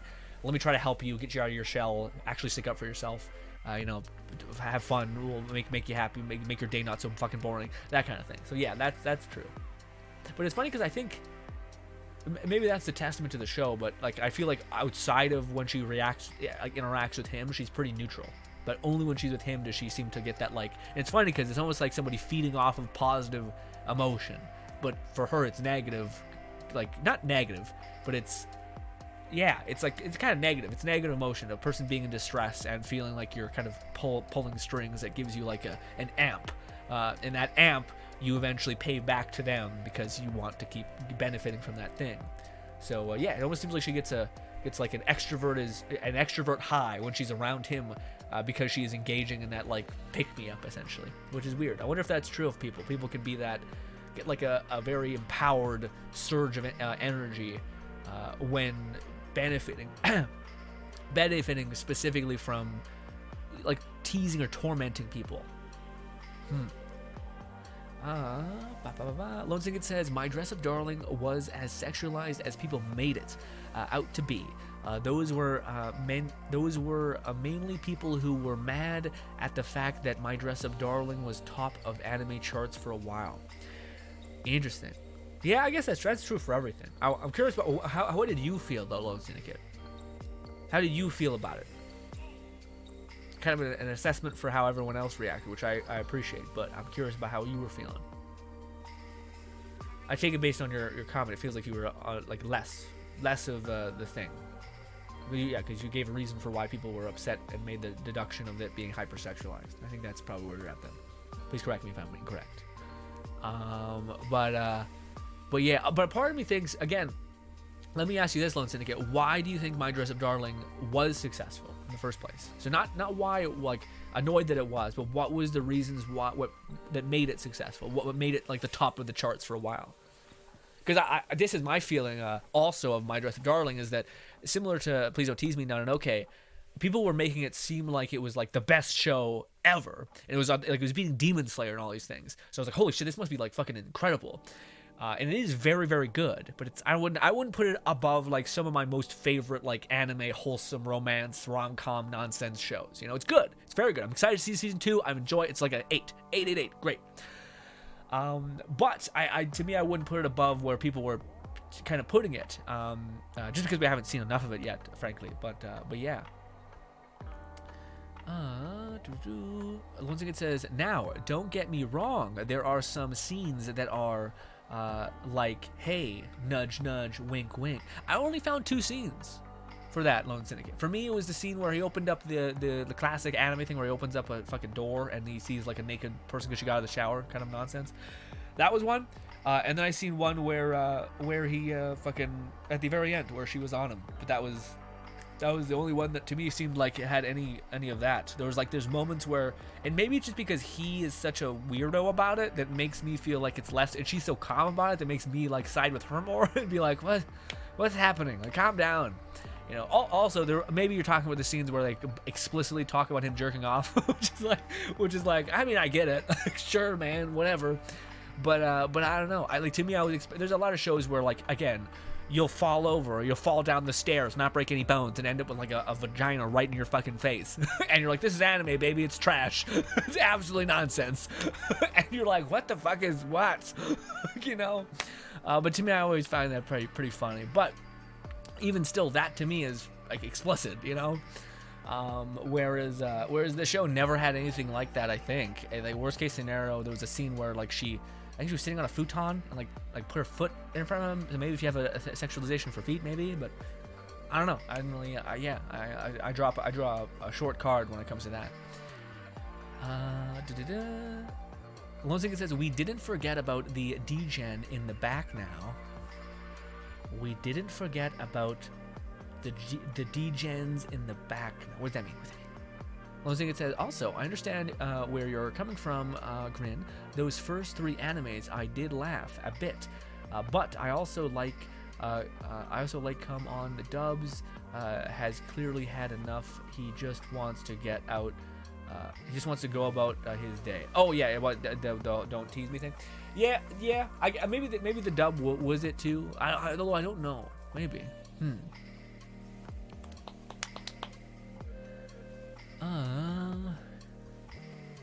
Lone Syndicate says my feelings towards it is positive.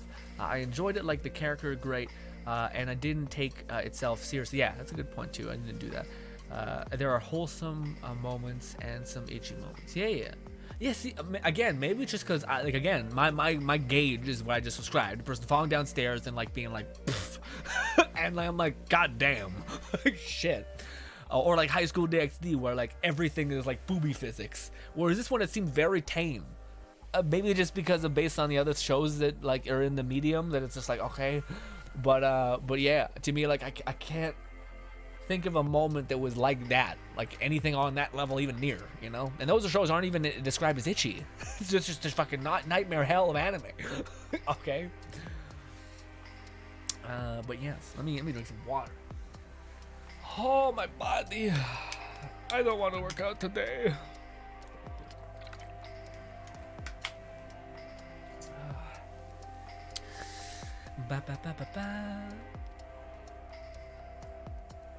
Oh, but Lone Syndicate, I need an anime to watch. Also, what the fuck, dude? I thought for the longest time that the anime that is...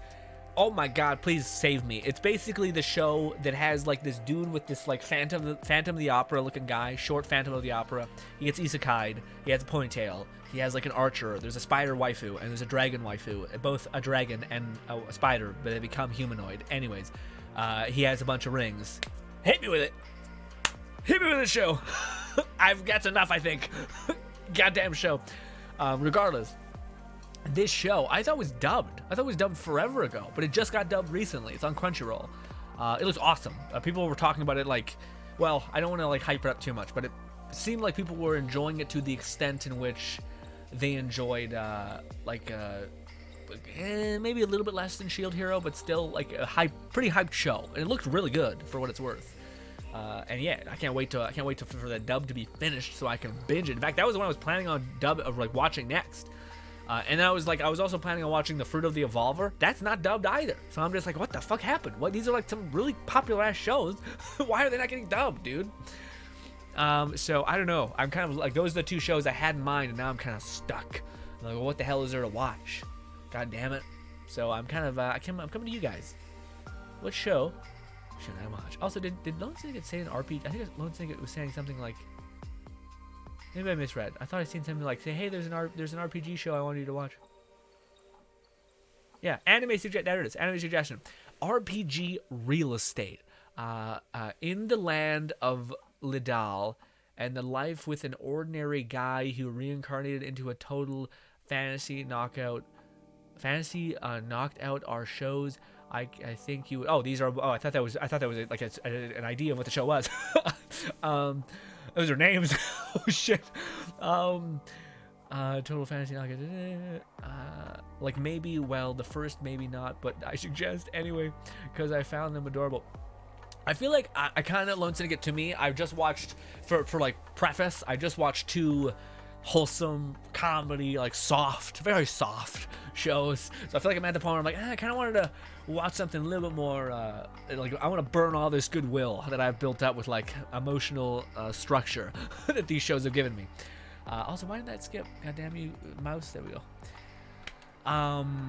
So I think that show, the one show that popped into my head just now is the show that's the reincarnated as a diplomat, because it gets a little dark a little bit, I think, in moments, a little bit.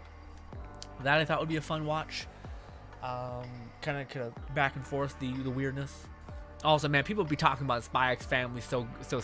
I feel like the same premise with Not an Okay, where I'm worried when people are like, "It's the fucking best show on the planet." Although I think it is. That one I have more faith in because I don't think it's gonna be. It seems wholesome and like cool. Which to me, Not an Okay was just like, this is this cool comedy where she's teasing the main character and masochists unite or something. And I was like, I just feel like bad for the main guy. I did I go all the way down to about? Yes, I did. Lone Singing says, but I feel like the reason it was the most popular was because of how relatable it was. Like, if you think about most of us have been in the situation where we don't want to share our interests because we're worried that the idea that was someone will judge us or question it at the very least. When you find the one person where they accept that part of you, then they tell you about what they are into, then you share in each other's interests. That's a good point too. Yeah, no, I think that's a very insightful thing. Well done, Lone Syndicate. Yeah, it's interesting because my perspective of it a little bit was how well done each main character was to each other. So for me, my dress up darling is what we're talking about. To me, the dude.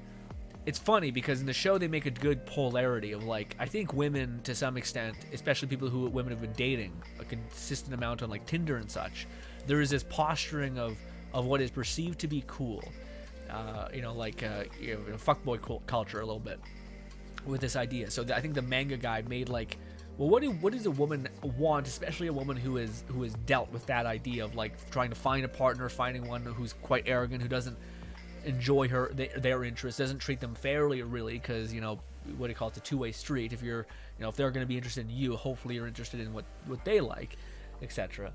And so they made the main character is very is pretty quiet, but he's also very I forgot what the words I described, but I thought they were pretty on point. He's considerate, he's empathetic, and he's gentle. He's very gentle, and I feel like that's the polarity for what I think other men aspire to be. For masculinity's sake, or whatever your society's perceived masculinity maybe. I'm not here to say which one is better or worse. I'm just saying I think that's a part of it. But so I think they made like a character that was very considerate, very gentle, very kind, and very caring. That's the word I want to put, because he gave a shit about a lot of the things that they did. And yeah, also I think he made a point. This is my only criticism for the entire show, but I feel like the gears are way too tied on him. Meaning, I think he's doing a lot. Like, if this is a relationship and it's supposed to be balanced, he's doing a lot. Perceivingly, he's doing a lot by her, because she doesn't know how much she's doing for him. But the fact that he's like spending all of his waking moments doing this thing with no monetary gain or anything is insane.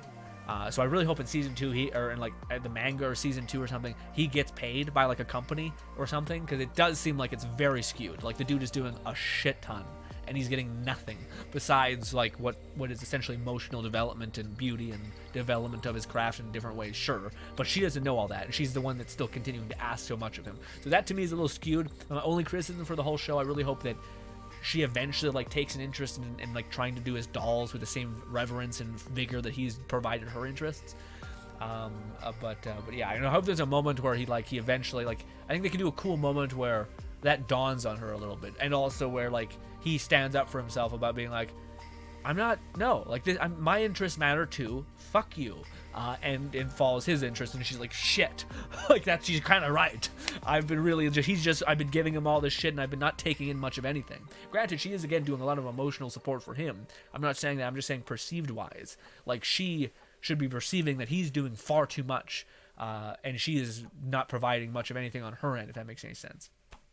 But anyways, as far as her, it's kind of more obvious for her. Like, but we talked about the whole fun thing. We talked about the fact that she, there's like this fun notion, but also the fact that she, again, most dudes are idiots. It's like lewd. Like, yeah, it's not really lewd, but it's like hypersexualized to some extent. Or not hypersexualized, sorry. Again, that's the one thing I don't feel, but I think that's what everyone else kind of sees when they see a swimsuit or underwear. They're like, holy fuck. And I'm like, I don't know, man. It's really ignite those things. Axiom says, I'm not testing stuff. I'm not testing stuff yet. What does that mean? What does that mean, Axiom? What happened? Oh, now I'm now testing stuff yet. Is that what you're saying? Okay, that's what you're saying. I'll catch up with it in one sec, Axiom. Also, but no, but Lone Singing, I think the whole interest thing is very, very a big testament to that. Yeah, because I think people, I also think it's a testament to, like, people have a deep restriction. I think the main character speaks to a feeling that I think a lot of people have, which is to not basically stand by your interests because of judgment of others, which is what you're saying, I think, to a degree. And then finding someone, like you said, is, yeah, I see how you came to that thought process. Lone Singer says, well, Grin, if you want to burn the good will you built, you could always watch ReZero Season 2 because you said you were holding off on that. You don't need to self-detonate, all right? We just want to burn off. So that's like going down to bottoming out, you know, or Nub asking us to watch that other show. That's a fucking nightmare. Sad. But Axiom says, also, I found that there is an enchantment that gives 50,000 or 50% elemental resistance when your health is low. There's a lot of, isn't that a shield too that like gives you base resistances? Yeah. That's the one thing I found though, Axiom, that I felt weird about it. I felt like when I didn't have the shield, it gave you 100% more damage. Even when I was rocking, I tried the thing, by the way, that I talked to you about yesterday with, and I think it would have worked better if I can find a sword that doesn't have heal on it. So if I can have a dark magic sword that doesn't have the enchantment vampire, which gives you a shield repair, I think we would be doing a great damage. But the problem is that we have that repair thing, so we're not able to benefit from our shield. Basically, when it's down, we get 100% more damage based on proximity, so it's really good. But yeah, I found that when we took off our shield to provide a different, like, non-damage shield, one that's more useful, like on kill, get healing, and get 20% fire damage, that one, because it doesn't require you to have a no shield, that one didn't, we need that surge of damage, that 100% surge, or Novas to be in its place, I think. And I think Novas could be a decent solution, specifically with the sword that I'm kind of feeling like I'm forced to use right now, because I don't have another one. I think the whole Nova thing might be a way to get both, because when Reaper of Bones is active, all damage done is healed. And if it's, again, the main thing, the reason why we want a dark magic weapon is so that when we hit, the literal particle that we generate, the dark magic dot, directly heals me right in front of me, rather than like throwing a bunch of pixies and hoping that at some point they don't get blocked or inhibited from getting to me to heal me. So that's kind of the weird thing we're trying to MacGyver around. If I could ask, like, maybe look a little bit into one thing. There's a legendary shield called the Afterburner, and I wonder if you have a shield. I wonder if you have the melee weapon that is vampire that can repair your shield every time you melee. Ideally, you have a fast melee weapon as well. If you use that, because it basically detonates with 4 novas when it becomes full and when it breaks. So if you can yo-yo between those two things and constantly keeping those novas up, that will be a healing and also will keep you up, which to me is a way you can kind of play Krieg, because Krieg was always the Nova guy who unfortunately had to be that way. But yeah, I'd be curious if there's because I'm worried that you're not gonna be able to regenerate enough shield, basically. And yeah.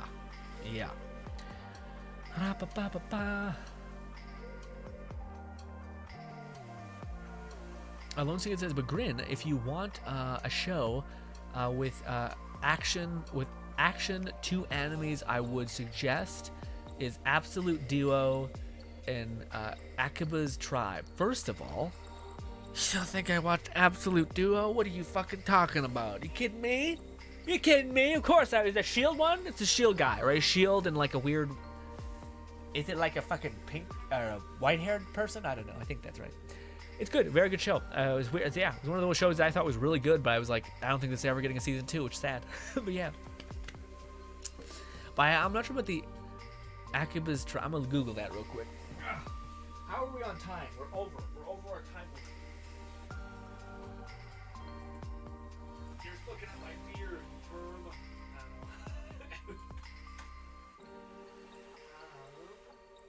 Okay. Okay. Oh, I watched this too.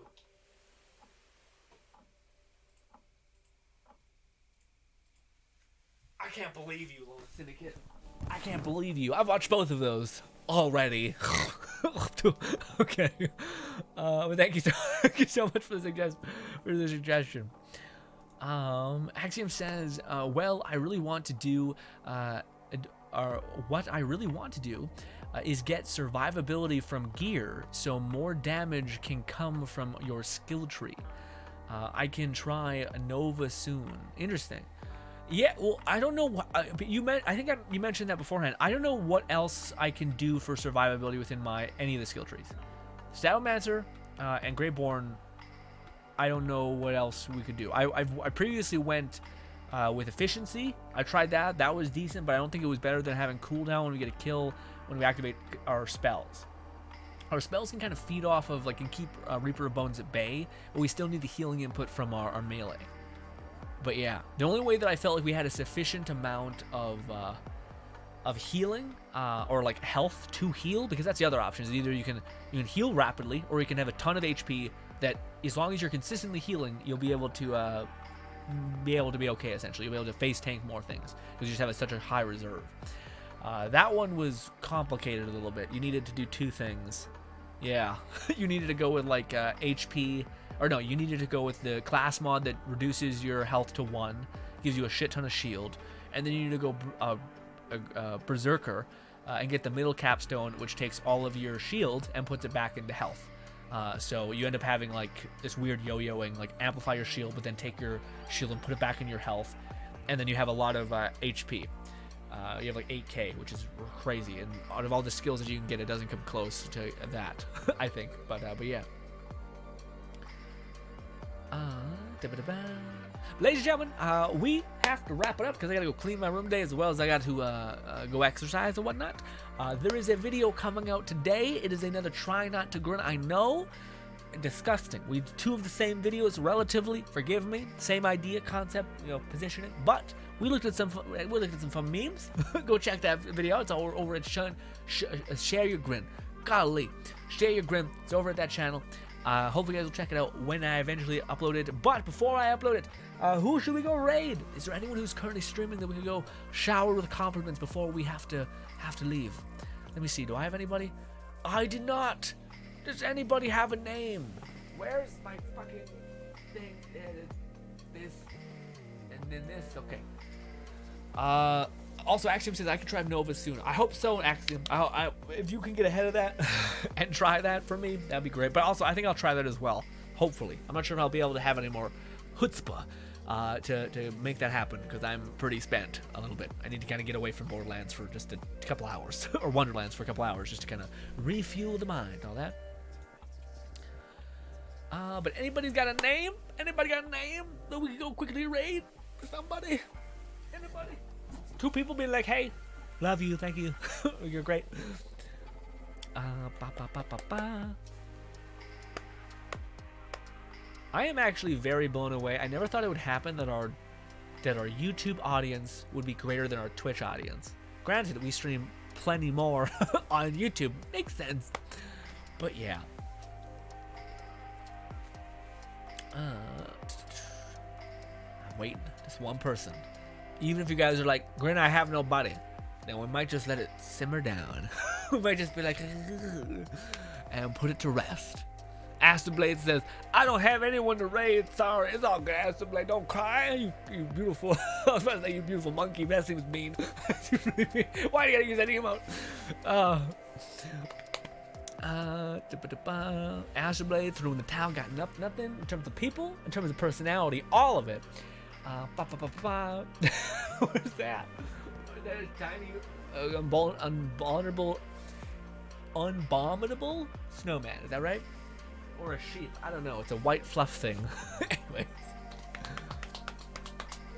I'm assuming nobody's streaming at these hours, at these witching hours. Ladies and gentlemen, we may just wind down. Okay, softly, gently, etc. But, ladies and gentlemen, thank you kindly for your time. It's always a pleasure talking to you. Thank you for hearing me out at the very beginning. Again, probably not a good idea to start the streams off with a very lot of, self-diagnostic weirdness. Probably not a good look. But I appreciate everyone who lets me do that, because it helps me kind of... Sometimes you're in like a state of like not goodness, like your brain's kind of frazzled and you're lost and you're bleh. The fact that I can do that is quite nice. What's good, Rich? What's good, Richie? Or should I say Ashley? Well, what's good? Hopefully having a lovely night. Ashley, we're about to wind down. I'm so sorry. We're literally about to leave. Thank you so much for stopping by. Ladies and gentlemen, I'm off to go exercise, clean my room. There's a video that's basically coming out on GRINN. It's just a good old meme video, so if you want to see more of my dumb face, as well as seeing I don't know, I like those videos that came out. As much as I do think they're pretty similar to what we already were doing, I do always like those videos. They're just goofy fun. So check those out if you so desire. Hopefully I can see you again over in tomorrow's stream, which we're going to be playing Wonderlands, playing together and dropping probably our old save files still, and doing that. But hopefully you enjoy the rest of your night. Thank you kindly for your time, and goodbye, my friends.